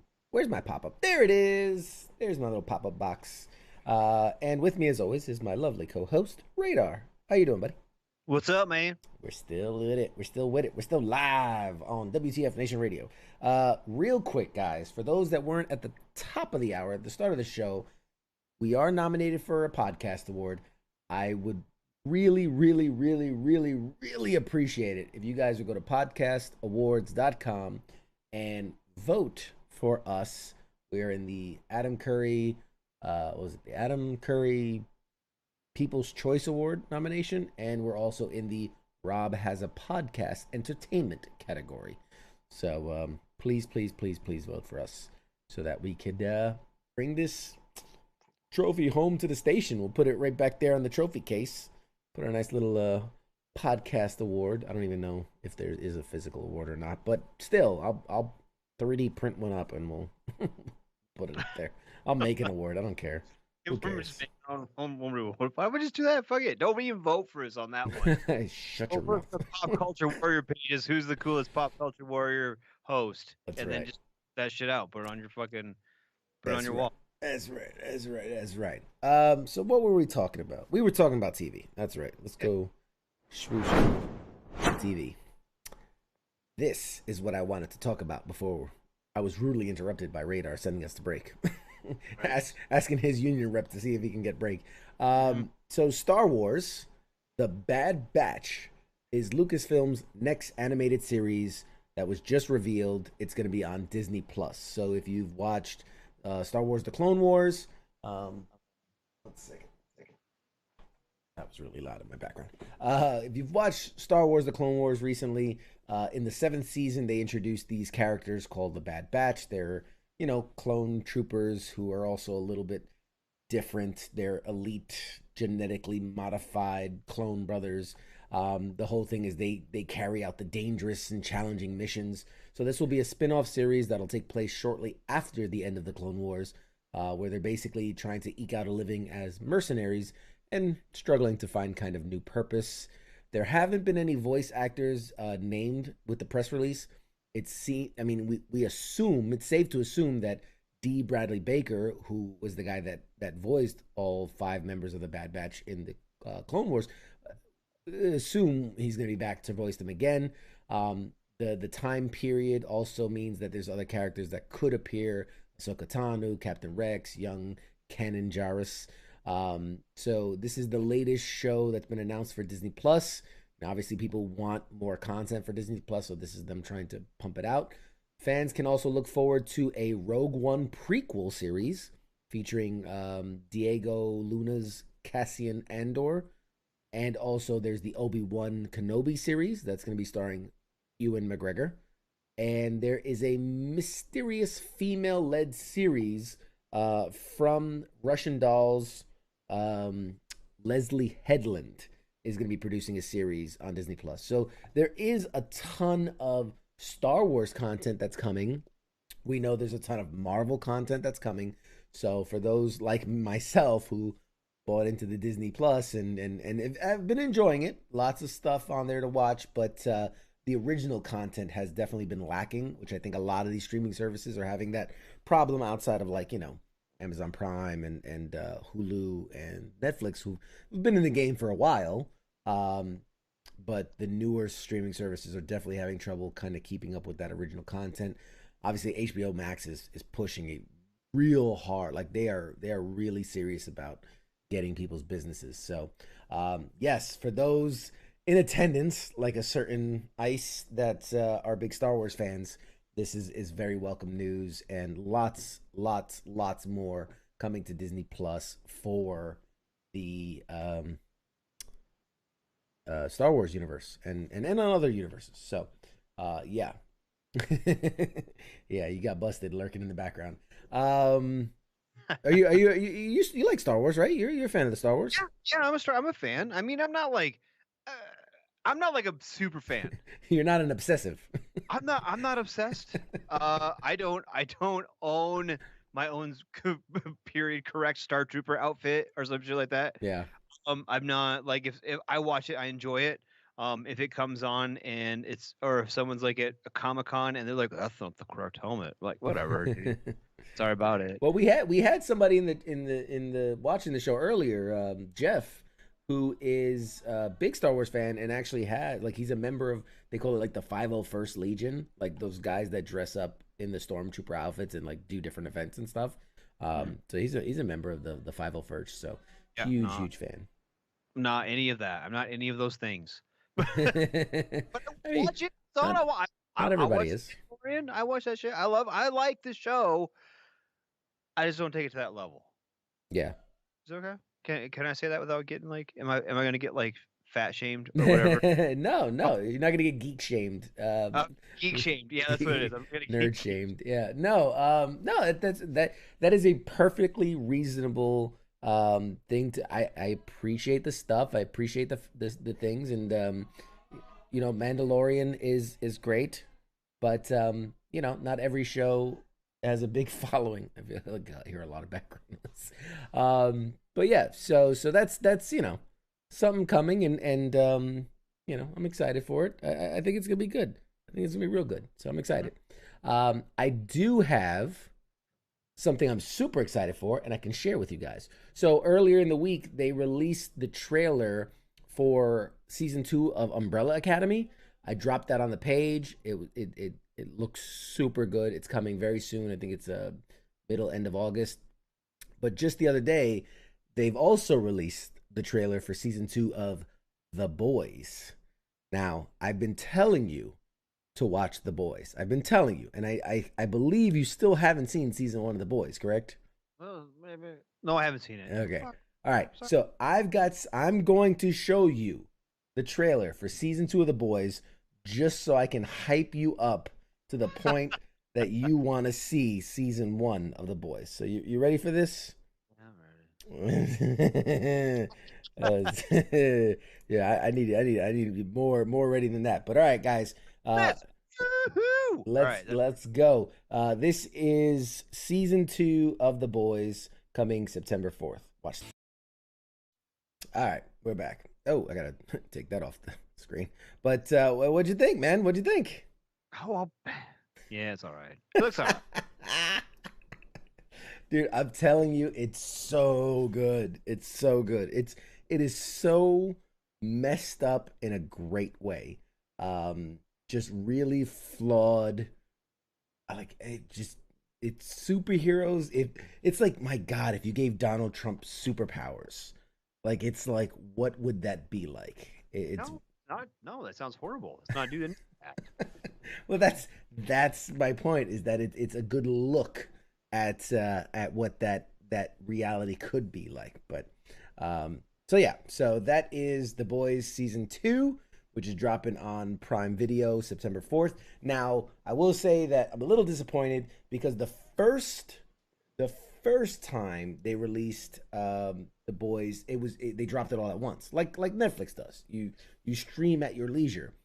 This time around, they are saying they're dropping the first 3 episodes on the premiere date, with the following 5 episodes being released, 1 per week in the weeks that follow. I know, kind of a bummer. But The Boys 2, like I said, will premiere September 4th. I really don't. I don't dig that. I don't dig that. Okay. I don't dig that. Like, just drop them all at once, man. Let me fucking watch that shit. Like, you know what I mean? Like, don't fucking toy with me, because like. Tell me how you really feel. Well, because The Mandalorian did that, right? And I'm just like, I don't want to. Like, I just watch. I would like wait a couple weeks, and then I watch it, and then I wait a couple weeks, and I watch it. Like, Yeah. No, I understand, and I from a business perspective, I understand they're trying to like what's the term for it? I'm drawing a blank, but stretch out the what they have for their show, like for their service. If they allow everybody to just binge it in 1 week, then they run the risk of, well, nothing new's coming out for months. People just cut their service. They watch it all in a week and cut the service. So they'd rather stretch it out. Whatever. There's only like 4 or 5 actual Netflix accounts in all the fucking world anyway, and everyone else is borrowing everyone else's shit. Like, just saying. Like, It is true. It is true. I think there's only 100 total Netflix accounts in the entire world, and we all just share. Comment. Yeah. That is it. But it's not, in all fairness, though, like, I could kind of see that a little bit. But you're really, even then, they're only stretching over a month or 2, right? 2 months. Yeah, I mean, and that's the idea, is that I guess if they can stretch it over 2 months, then there's only a couple weeks until something else drops, and then stretch that out over 2 months, and then and then keep it going. Netflix has the ability to just, because it's always been a binge model, and they have so much content over time that I guess they don't have to worry about keeping people interested in that service, unlike DC had its platform, Disney Plus has its platform, and all these other ones as well. So there's so many platforms, you're starting to forget who has what. Like Peacock has a network now, and HBO Max is coming, and like all these different services. It's getting to a point where it's like, how do you keep up with it? But, you know what they should do? Hear me out on this one. Mm-hmm. Okay.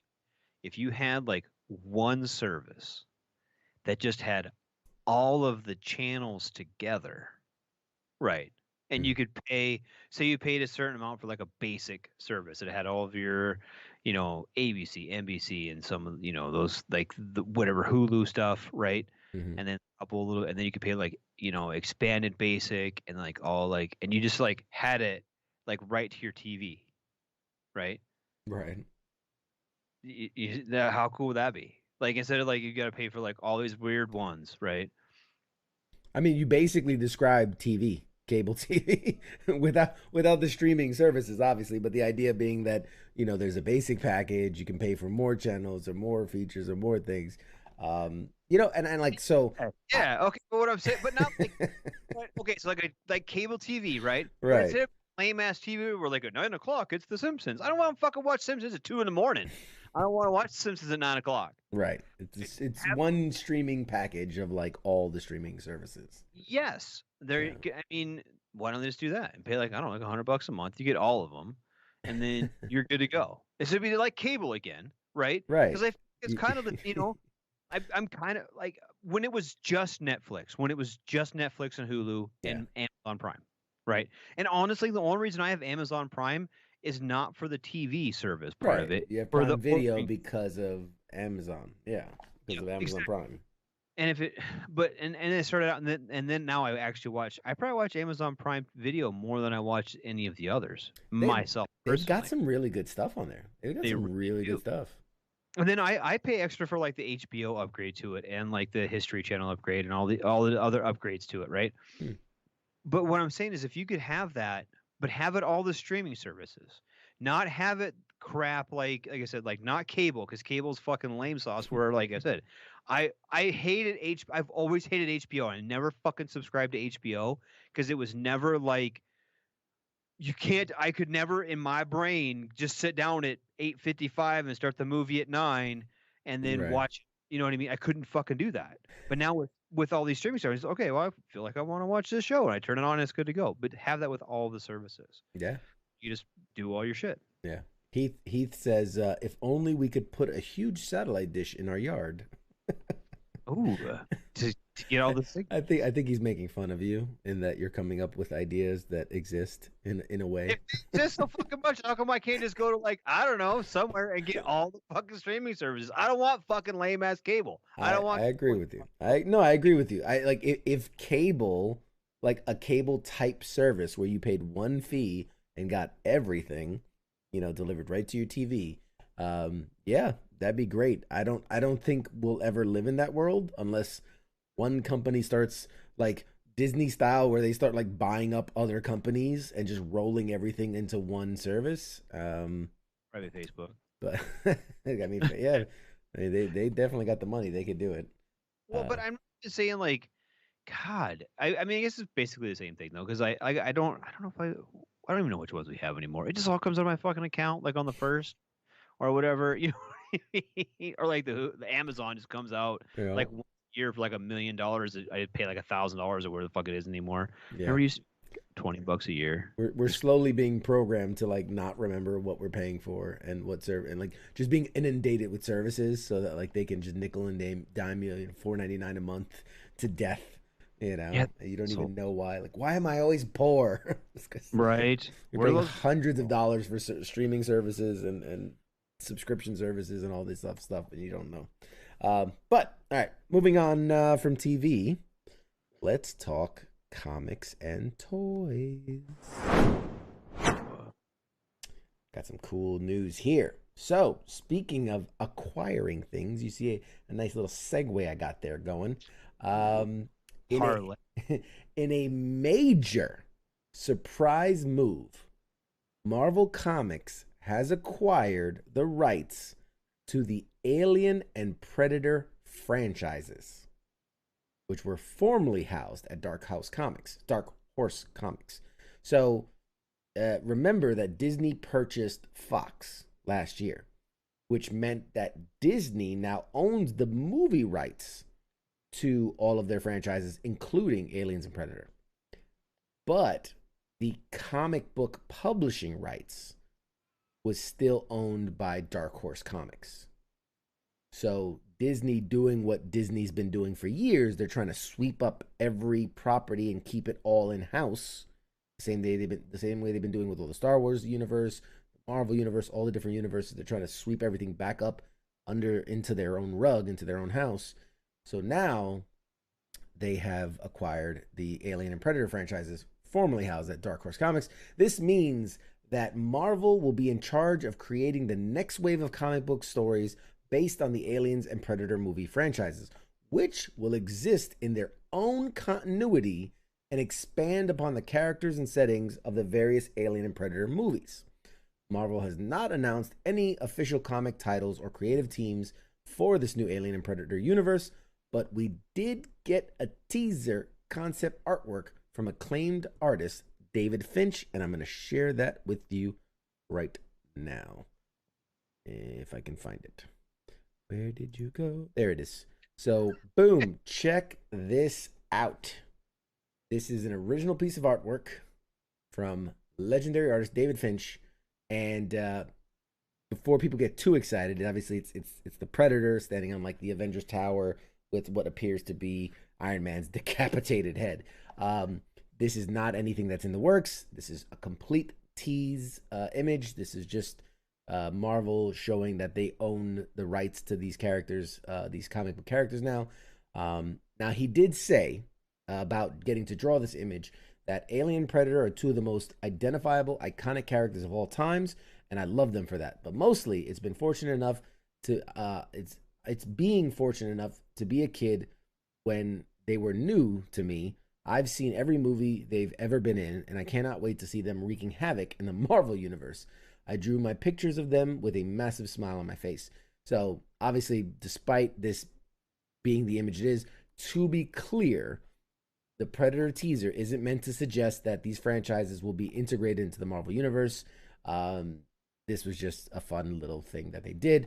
But yeah, it's in essence, Marvel owning the characters.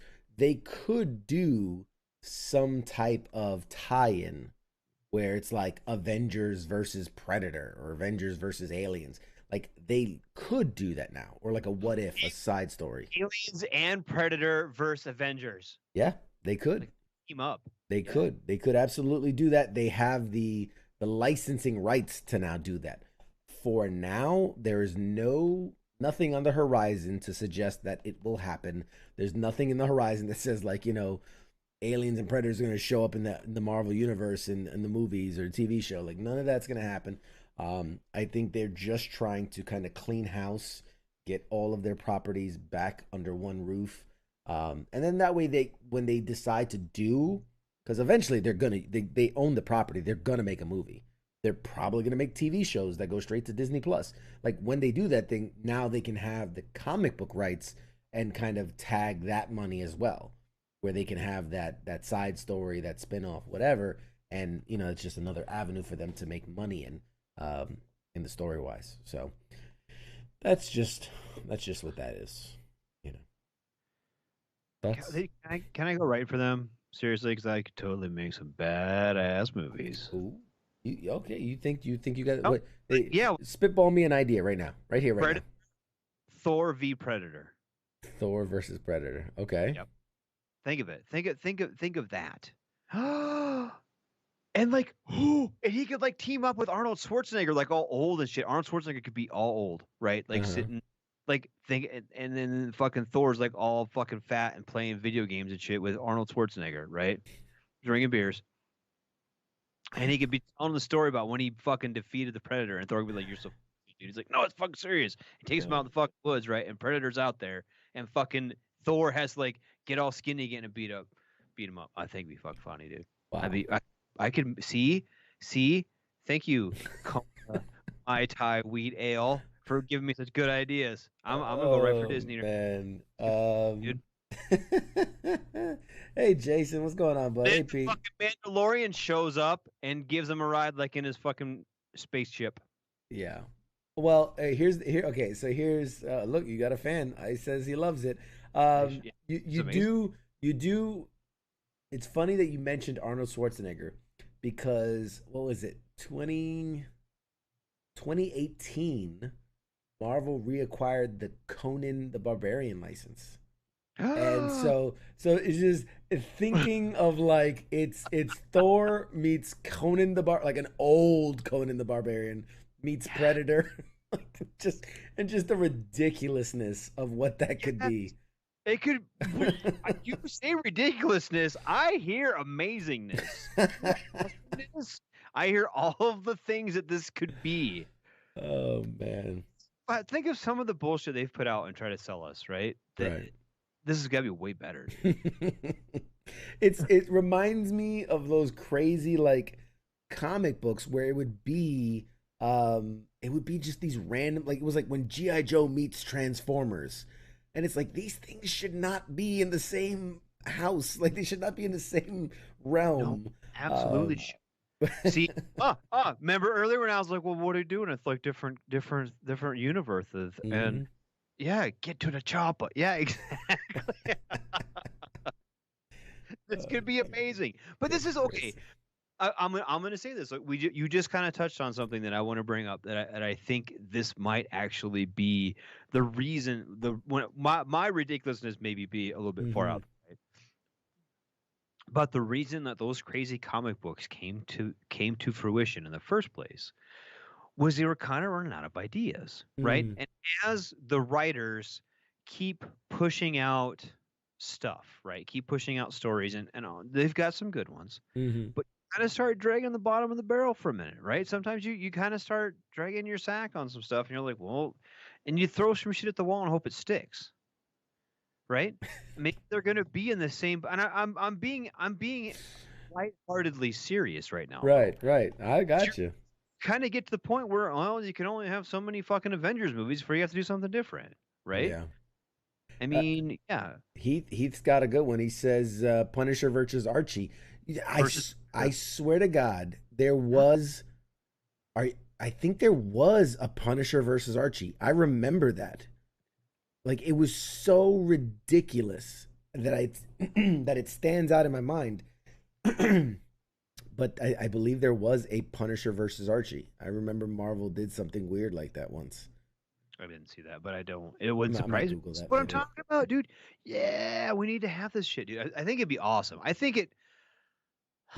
Maybe not in a full-length feature film, right? Right. But you know how Disney Plus has the shorts, right? The little animated shorts. Sure. Why not have something like? I think it could be fun. Yeah. I think there could be. I think you really could get some fun ideas, and it would get their kind of brainstorm-ish, whatever. You get their little fucking minds a working. I think it would behoove them to do it. Yeah, it would definitely behoove. Ice says he wants more Ghost Rider. We talked about that. Was that last week or the week before? But that we want to see more Ghost Rider. That there's so many stories to tell. We need new blood in there. We talked about Norman Reedus maybe being the Ghost Rider. That would be a really cool look. But there's so many great stories to tell. One of the best Ghost Rider stories of recent years, they did a cosmic Ghost Rider where he was like, it's crazy because it's actually the Punisher that becomes Ghost Rider, and then like this world-ending event, he's like the last survivor of Earth, and so it's like hundreds of years in the future, and he's like gone crazy, and he goes on this galactic quest. It's bonkers. It's a bonkers story, but I think it would make for such a really entertaining show. A very what was the not Galaxy Quest? Damn it! What's the one where he keeps jumping body to body? Oh God, I can't believe I'm spacing on the name. Terrible pop culture guy. Quantum Leap. I want to see a Quantum Leap style show where it's galactic Ghost Rider just traveling the cosmos and like solving problems on different planets and universes and things like that. I think that would be hysterically just over the top, really well done. If you do it really well, you know. So anyway, that's my Ghost Rider pitch. There you go. So it has so much potential, dude. It does. We do all these things. We can make these happen. Somebody should send these shows to Marvel, man. They'll just greenlight these ideas straight out. They don't even have to pitch them or board them up. Just take these ideas and run with it. I think they will, dude. Because like someone's listening, so got some clout. No one's listening to us. Are you crazy? When we get our award that you're gonna print out with your 3D printer, we're gonna be heard, dude. Yeah, totally. All right, next story. So in the vein of comics and toys, remember a couple weeks ago we talked about Lego Mario, and how they're creating all these development kits, and you can play with the toys and build your own Mario levels, and very cool, very, very cool. I shared it with a few people that are very excited about it. There has been a new development. Originally it was teased. So originally when I pulled the story, it was a tease, and literally I have an update as of today. So first let me give you the tease, which was that a Lego Nintendo Entertainment System, an old NES Lego version, was appeared to be in development. There were some leaks that came that it was expected to release soon. Several leaked photos even began circulating that indicated that the set would include 2,646 pieces, would sell for around $250, and that there'd also be some type of interactivity between that and like the Mario Lego Super Mario Starter Course. So as of today, it was officially announced. It's a real thing, and here's your very first look at it. Get it. Pull it up. There it is. So you have here what is a Lego. I don't know how well the pictures do it justice, but this is all made up of Legos. All made up of Legos. So the TV screen, the NES, the controller, even the cartridge that you slide into the NES is all made up of Legos.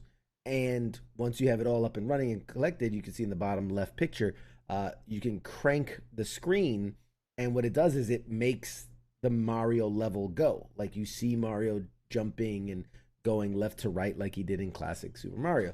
And then you can add in the Mario character from the starter set, and you can put him on top of the TV, and he'll start playing the music.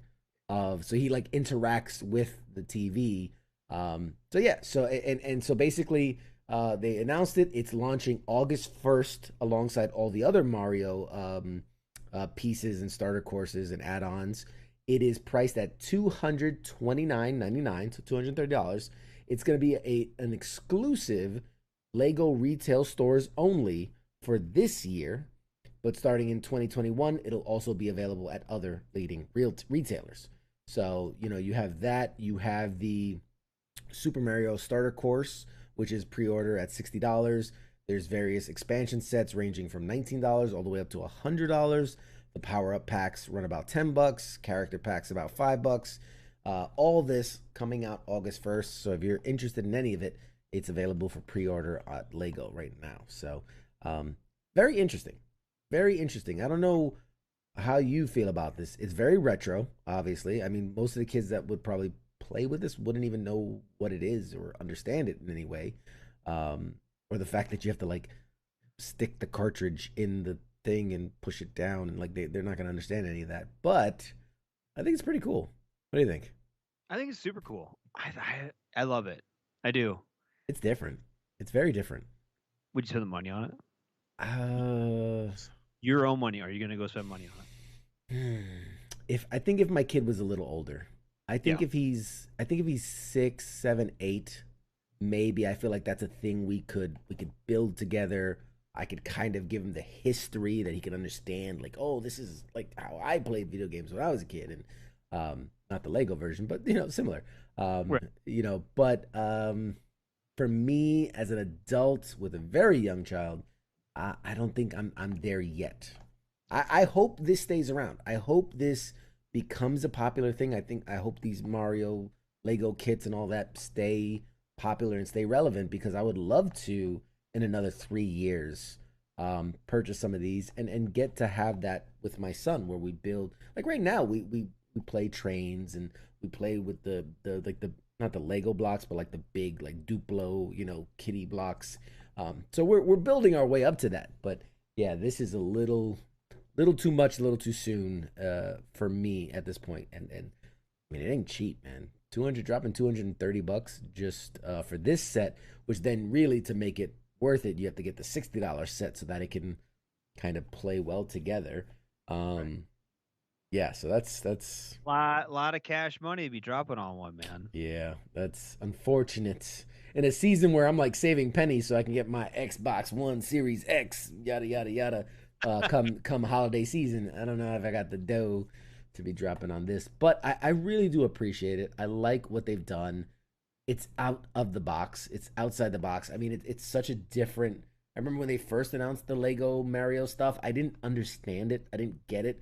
But then eventually seeing like the playthrough and seeing like a kid, do it, and looking at the reviews, and I started to understand why this would be something fun for people. So I definitely appreciate it and like it. But yeah, I don't think I'm at that level yet.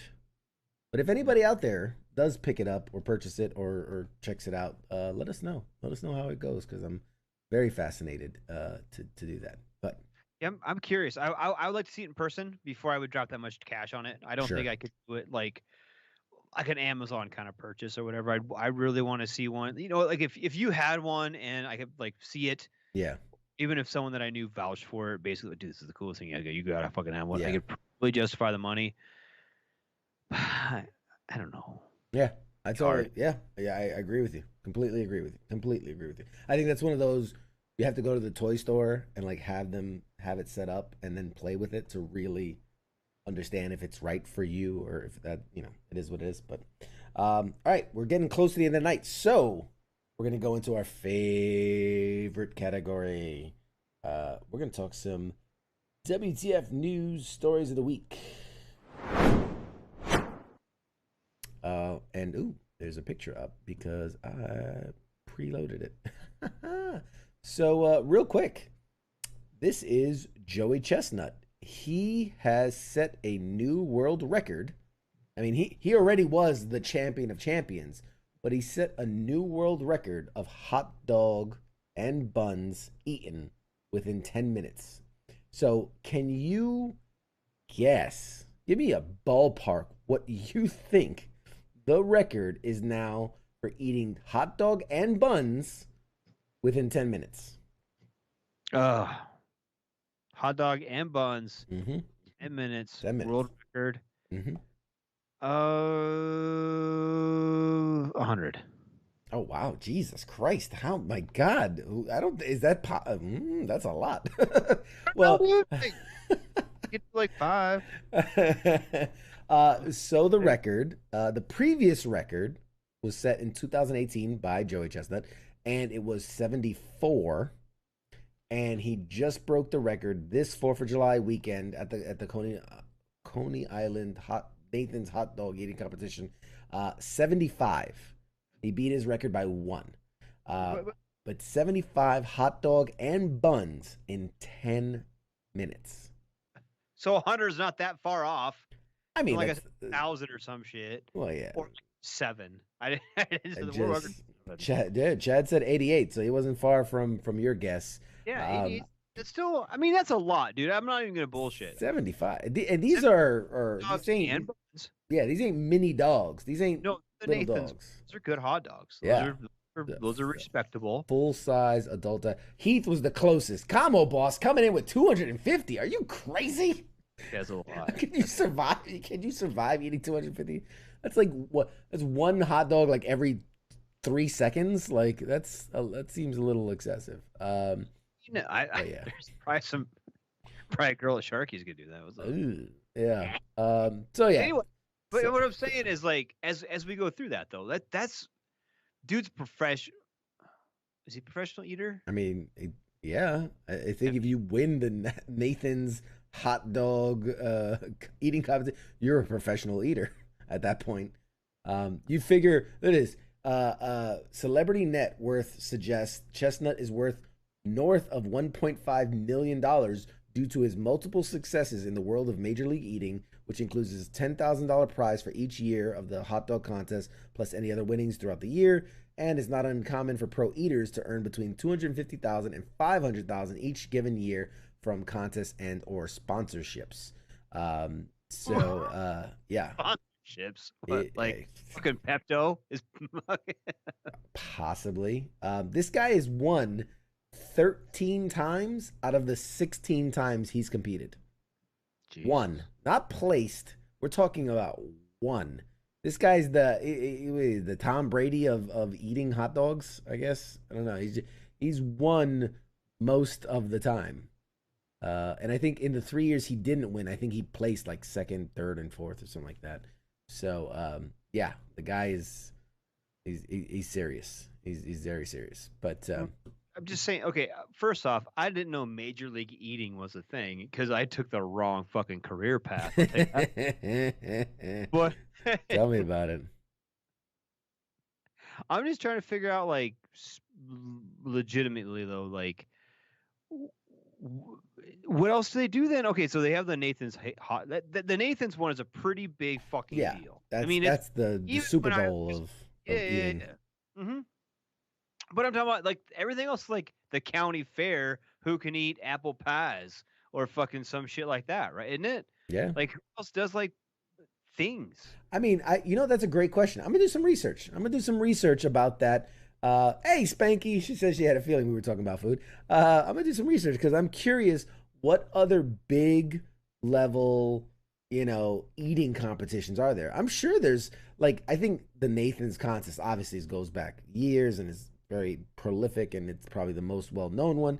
But I guarantee you, there's some like Google, World Series of Eating. I'm sure there's like competitions, and like you can find arm wrestling competitions. You can find, Magic the Gathering tournaments. Like you can find this stuff. So I'm sure there's big, multi-$1,000 winning food eating competitions out there. But I'm gonna do some research. I'm gonna find out. Okay, I think we need to talk about something funny that I don't know how true this is or not, Mm-hmm. but talking about pop culture stuff and weird news and Sure. whatnot. Washington Redskins. Oh, Or not the Redskins anymore. yeah. Did someone really like fucking trademark all the cool names so they can't change it? Basically, Is that a rumor that somebody I don't know, trademarked everything? for the last somebody asked me like in my little DMs like a couple minutes ago, like, hey, is this a real thing? So I'm kind of Googling it. I mean, So obviously, I'm aware of the name. They dropped the name. They said they were creating a committee to figure out what the new name's gonna be, but I haven't heard anything about like. I mean, that's genius. That's genius because if somebody, there's been rumors like they're gonna be called the Red Wolves or the what was it like the Washington Generals or like there was a bunch of different names that were being floated around. So if somebody was smart enough to lock all the trademarks and domain names and all that, hoping that they would pick something and then be forced to buy them out, like, I mean, that's kind of genius if you think about it. Chad says a Buffalo Wings challenge put him in the hospital. So there you go. Oh yeah, I guess does that kind of stuff. Yeah. Yeah. Okay. Yep. Okay. So Washington Redskins are no more, but a trademark hobbyist snatched up the good names. So it's a actual story. It's on Yahoo News. There you go. Yeah. So what was he called? A trademark hobbyist? What is that? A guy that just randomly picks names and is like, I'm gonna collect these. Okay, well, when whispers of a name change started in 2014, Martin McCauley, a 61-year-old actuary who lives in Alexandria, Virginia, filed 44 trademark claims to potential nicknames for the DC-based team, the Richmond Times-Dispatch reported. So, yeah. So, like, it took him 5 years. That's some foresight. That's some commitment. The Red Wolves is taken.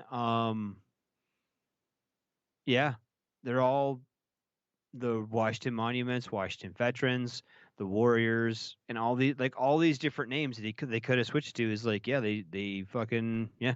But here's the thing: all they've got to do is offer him like, we'll give you 50,000. That's nothing. Fuck that! If I had all the names, I'd be like, good luck, Washington Dumpster Fires or some shit like that. I don't give a shit. You better be coming up with more than 50 G's.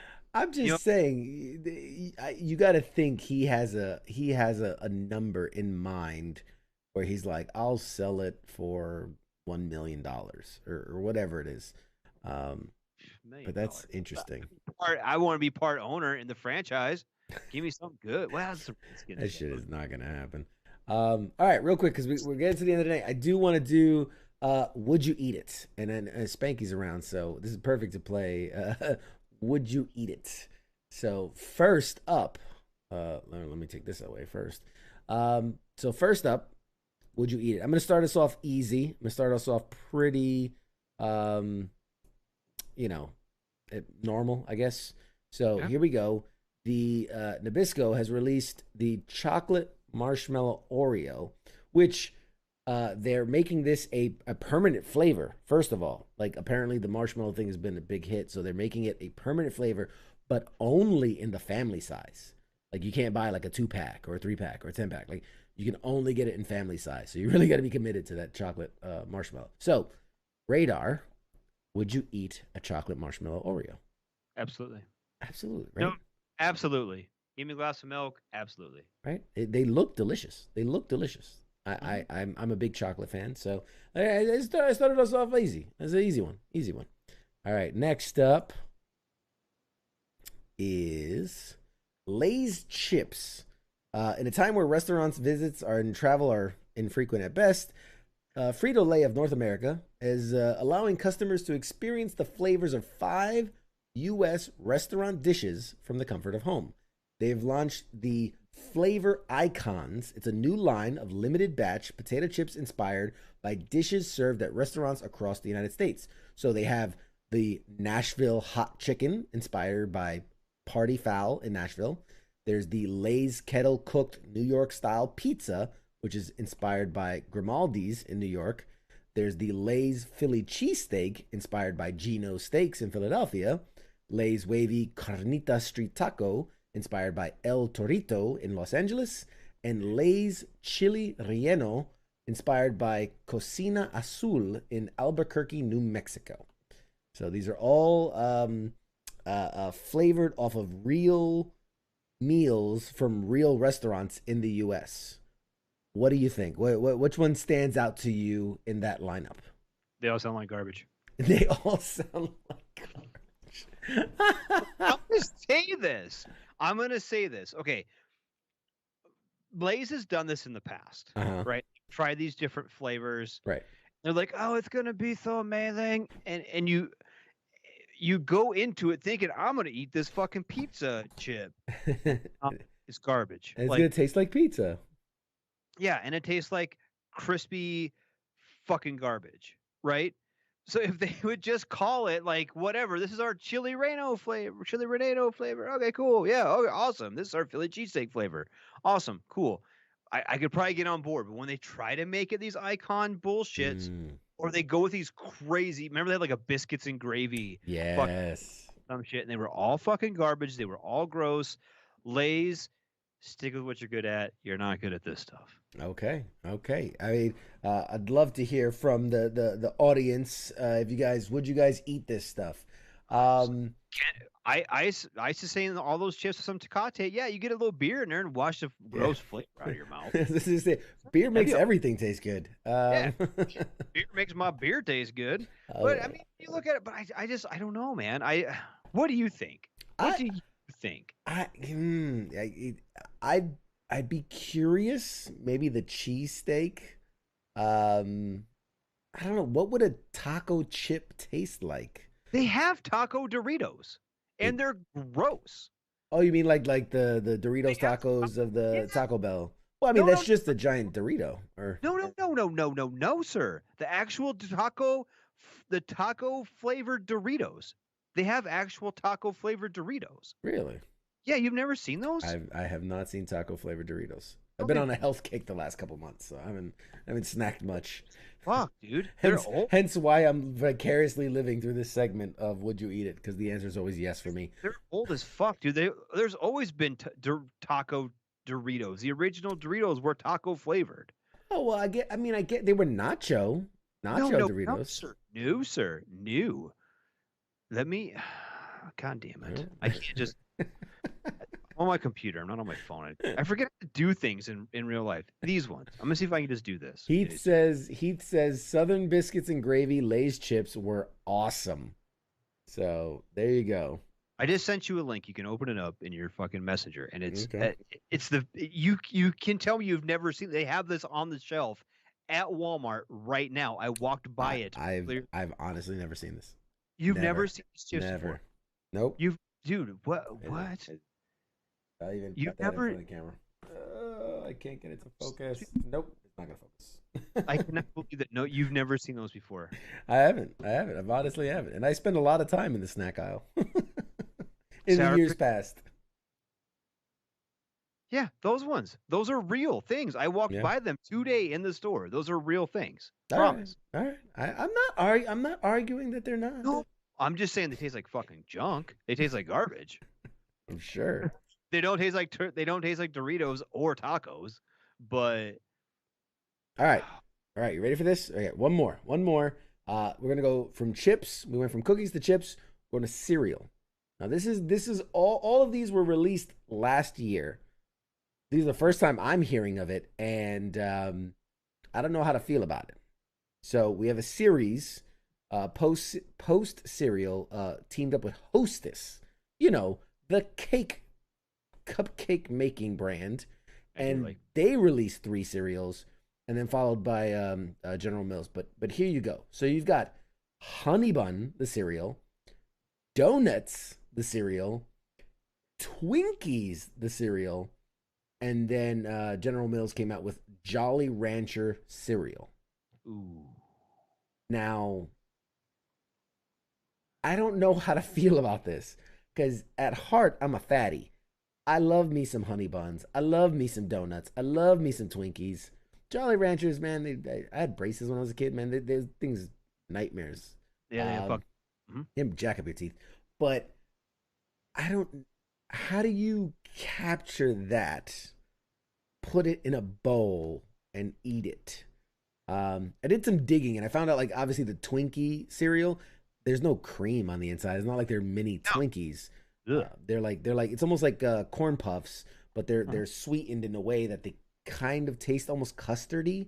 So to taste like the cake flavory of a Twinkie, I guess. But yeah, I just would you eat this? Would you put this in your body? In my mouth. Would I put that in my All mouth? up in your mouth. All up in your mouth.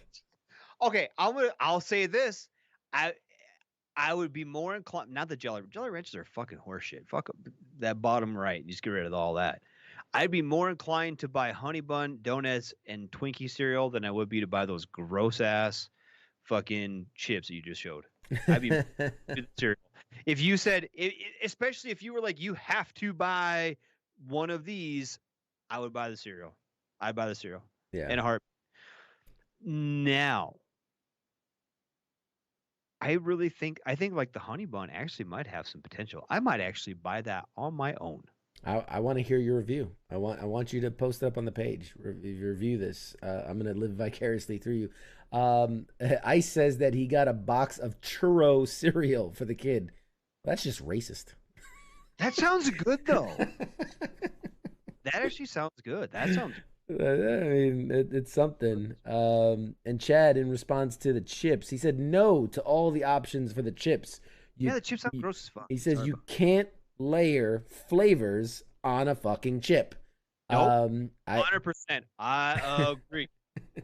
I agree. You got a mutual fan there. Yeah.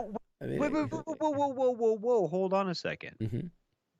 Because remember a couple years ago they had like where they'd mix them up, like they'd have like different flavors of chips in the same bag.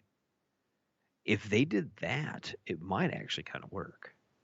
So you're saying like multi-flavored in one bag, like so like each chip has its own flavor in the bag, like sweet and sour or fucking hot and mild or some shit. Like did something weird with chips, right? And it'd be like, I don't remember the combinations, right? But just play along with me. They would be like a Cool Ranch Dorito and a nacho cheese Dorito in the same bag, right? Half and half, for example. Like, but it wasn't those two, but it was something like that, right? If you did something to that extent, though, you might make that kind of work because that'd be the way to layer flavors. You know what I mean? That's a good point. Like a cheesesteak where the flavors are melded together.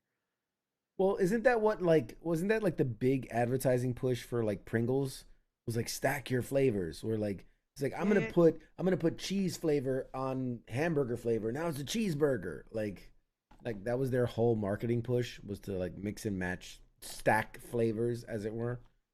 Well, in maybe. But they weren't coming in one tube. You had to get 3 different flavors and then stack them to create. It was like create your flavor combination. Jalapeno popper hamburger pizza. I don't know. Well, I mean, I think Mitch Hedberg had the best fucking skit on that with Pringles. Which remind me. Well, it's like Pringles is going to make tennis balls, but when the river's supposed to show up, they got a big truckload of potatoes. They were all laid back, so they said, "Fuck it, cut it up." I think he's right, dude. Like, fucking Pringles, dude. I don't know. I've never really cared for Pringles. They could do whatever the fuck they want. They could make like, I don't know, gold-plated Pringles. I probably still wouldn't buy them. They're gross. That doesn't sound appetizing at all. Oh, but I'd be fucking worth money. Yeah, so I wouldn't buy it. Dumb. Pringles are dumb. Pringles suck. Sorry about it. Hey, if you're out there, you like Pringles, you're good for you. You can't be a proper fatty if you're gonna be poo-pooing all over these foods. Sorry about it. I'm not. Nope. I'm not even gonna apologize. Nope. I'll eat me some honey bun cereal. I eat me some Twinkies ass cereal, but I'm not eating your gross Philly cheesesteak chips, dude. Sorry about it. You can have them. They're all yours. They are all yours. There you go. There you go. Jose, what's up, man? He says Jolly Rancher. Really? Ugh. I don't know, man. I don't know. Like, obviously, they're not. The cereal's not gonna be like the candy where it's all sticky and like they're powder puff cereal. But so I'm guessing it's about the flavor is like Jolly Rancher. But I don't know. I couldn't. Jolly Ranchers are very Gross. potent. Well, they're potent. Like when you suck on one, like they are very strong. there's You're no right. hint of flavor. It is like bam right in your mouth. Yeah, it does explode in your mouth. So I can't imagine a spoonful of that swimming in milk all at once in my mouth. Like that doesn't sound appetizing. But you know what? This is kind of this is interesting to me. This whole expansion, mostly of cereals. Mm-hmm. Because if you look at chips, chips have always been kind of eclectic. There's always been weird flavors of chips, right? As long as I can remember. Sure. Since I was hot, right?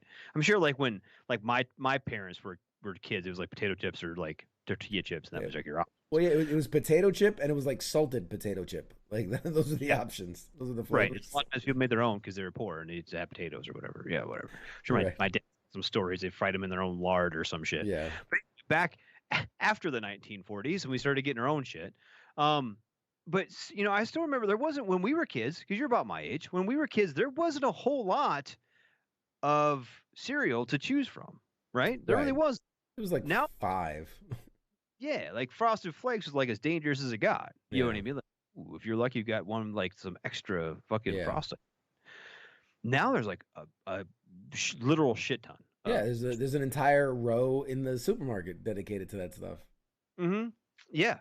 And so I'm kind of curious as to like how far they can push the envelope with these cereals. Well, okay, so Chad says if they come out with a sour Jolly Rancher cereal, I'll jump right into that. Well, okay, so a couple weeks ago when we did this the first time, the whole impetus behind this was they were coming out with Chips Ahoy Sour Patch cookies. Gross. Right? And I was like, who would eat this? So Chad, would you have a Chips Ahoy Sour Patch Kid cookie? And I'll have you know, somebody actually bought me a pack and I tried it and wasn't terrible. Was not something I would want to eat regularly. Sour and sweet in a cookie, just it wasn't right. It wasn't right with me. Didn't feel good. But they weren't as chewy as I thought they'd be, because you think Sour Patch Kids, they're very chewy. They were much more, I don't know, not chewy. But they were like, it was like when you bite into a chocolate chip, you know how it's not squishy. It's just you're biting it. It was very similar to that, but it definitely had the sour taste to it. They're not gummy. He says as long as they're not gummy. Yeah, they're not gummy. It's almost like when you bite into like a white chocolate, but it had a sour flavor, I guess. That's weird. Like it can't. Combo Boss says used to be able to get a bag of dicks on this page. But not this page. Not on this page. I mean, maybe. I don't remember giving out bags of dicks. Not in a while. Seeing them on a different page. But all right, well that's I'm gonna wrap it up with that because yeah, there was some interesting. I want to get some. The next time we do this segment, I'm gonna get some really out there stuff. I don't know what should we dig into? You think a food group, a snack, a dessert? If you say dessert, probably gonna eat it. Well, I mean, sure. We could do like what about like an international? Would you eat it? Where we find snacks from other countries that are just kind of wonky, like blood pudding things. Oh, it could get bad. It could get bad. If you get into some international stuff, there is some weird fucking shit, dude. Yeah, scorpion on a stick and things like that. But okay, so I'm gonna put it out this way. No, I've never had scorpion on a stick. Mm-hmm. So like I'm one of those people that would probably try it. Okay, just because I'm weird. But and I don't like saying I don't like to try something without, I don't like something without trying it. Whatever, say it. But I've never eaten. I mean, not on purpose eating bugs. I mean, I have a motorcycle, so I've eaten bugs, but whatever. You know what I mean? But now you look at all these weird ass flavored chips. I can already tell you if I'm gonna like them or not. Right. So if we get into some of that weird stuff, this international chocolate. Think about this: chocolate covered crickets. I've had that. On almost anything, I'll eat the fuck out of it. Like that. He says fermented foods. We could talk about fermented foods. That'd be interesting. I don't or what that shit's called. Yeah, I don't know much about fermented foods. I'm gonna have to dive into that, learn a little bit about. But pickles. Ooh, speaking of fermented, I'm drinking a beer that's fermented, right? Yeah, I like fermented foods. Fermentation process, sure. Yeah, sure. All right, well, guys, that's I'm sad to say that brings us to the end of the show. You guys have all been awesome, and now usually I do leave us off with a little bit of comedy. I was not able to get a clip this week. I'm so sorry. We'll be back with our regularly scheduled clips next week. This was a lot of fun, man. Thank you guys for all tuning in. Please, one last time, I'm going to say it. We're nominated for a podcast award. Please go to podcastawards.com. Register. It costs you nothing. Vote for us. We are in the People's Choice category and the entertainment category. Really appreciate you guys showing up. If you're interested, we're gonna be part of the Grunts Gaming Network's Call of Duty. What are we calling it? Tournament? Yeah, Call of Duty tournaments come come July 31. So tune in for that. Maybe I'll probably live stream it on my page or something. Figure out how to find a way to do that. But Radar, why don't you sign us off and tell the people what they have to expect for the rest of the week.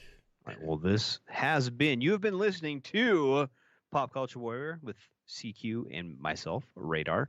Hope you guys have enjoyed our show. Tomorrow night is a day off, a Bonanza day, if you will. And then Thursday, you've got Sergeant's Time, Ice and Spanky. I think Ice is still kind of on vacation. Maybe not. We'll see. Normally, on Thursday nights, you've got Ice and Spanky as far as time. Then Friday night's another Bonanza day. Saturday is another day off. We like taking days off. Sunday, you have Kicking It with Cause and Al doing all their fun fucking stories, giving you shout-outs on their show. What's up? Yeah, I love Cause and Al. They're so much fun. Then Mondays, you've got the Monday edition with Ice and Flash. Again, kind of, Ice is taking a vacation. It's summertime. It's nice out. He's on a vacation, man. He's doing good. So I'm not shaming him on that at all. So I just don't know I don't know his schedule. He might just pop in. He might do a show. Might not. I'll get it. And then back on Tuesday nights with us. That is. And I'm here. I may not. Fuck, it depends on my work. I've tried to make it. So. Yeah, we try to get you in there. That's all right. That's totally normal. I'm gonna start getting on my work computer at the shop. Just get on it from there. Too funny. All right. Well, with that, guys, it's been an absolute honor. I'm gonna leave you, since I don't have the comedy clip. I'm gonna use the commercial that we shot and play that again for you guys. For anybody that missed it the first time around. Thank you guys for tuning in. This has been Pop Culture Warrior with CQ and Radar. We'll see you next week. Shots.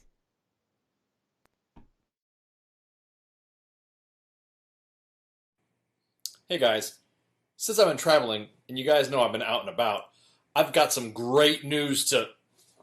Hey, hold on a second. Guys, hey, it's CQ here from Pop Culture Warrior. Get out of here, CQ. Anyways, so the news that I want to tell you guys about is... I just need a second here. Hey, guys. Hey, it's CQ from Pop Culture Warrior here. I've got some crazy epic news. Pop Culture Warrior is this close to getting nominated for a podcast award. Actually, 2 of them. But here's the thing. We can't do it without your help. You, the WTF Nation Radio faithful. We need your help to bring this award back where it belongs, right here at the station. This is how it works. Fans vote for their favorite podcast from all the possible nominees, and if we get enough votes that puts us in the top 10 in our category, our show gets put in front of a panel of experts from which they will choose one to take home the glory. But here's the thing, we can't get a chance at the dance without your votes. Here's what I need you to do, and please don't delay. Voting ends soon. Go to podcastawards.com. At the top, you'll see 15th Annual Podcast Awards, and nominations are now open. Right under that, you're going to see in blue text, click me to nominate my favorite podcast. Click on that. It'll take you to a registration page. Don't worry, there's no cost associated, there's no spam, no marketing. This is just to make sure that everybody only gets one vote. Once you get past that, you'll see all the categories. We're in the top category, which is the Adam Curry People's Choice Award. Make sure you select us for that. And about halfway down the list, you'll see Rob has a podcast entertainment category. We're in that category as well. Make sure you select us there. Once you get through that, you don't have to vote for every category if you don't want to, but just make sure you hit R2. And just one second, guys. Just let me, while I have you guys, we do have a Facebook page, the Pop Culture Warrior Facebook page. Please check it out. Please like it. We have a super engaging community. We talk a lot of stuff about pop culture, video games, movies, TV. We do a lot of fun stuff, a lot of fun videos. And every time we hit another 250 people that like the page, we do a big giveaway. Super easy. All you have to do to be entered is like the page. Then your name gets thrown into a hat. We pick a random winner, and they get a mystery box filled with all types of cool stuff. Look at our previous winner. You'll see the kind of stuff that we give out. It's awesome. And as a special bonus for this month only, if you take a snapshot of your entry into the you voting for our show, and you snapshot your entry and it shows you voted, send it to the page. I'll see it, and I'll make sure at the next drawing we do, if you like the page, I'll enter your name to win 3 times. Instead of just one, you'll be entered 3 times to win the next prize. So you're tripling your chance to win the next mystery box if you just like the page and send a snapshot that you voted for us. I think that about covers it, right? So, Ice, what were you gonna say? Right. Make sure you vote, and of course, tune in to Pop Culture Warrior every Tuesday, only on WTF Nation Radio. You guys take it easy. Have a good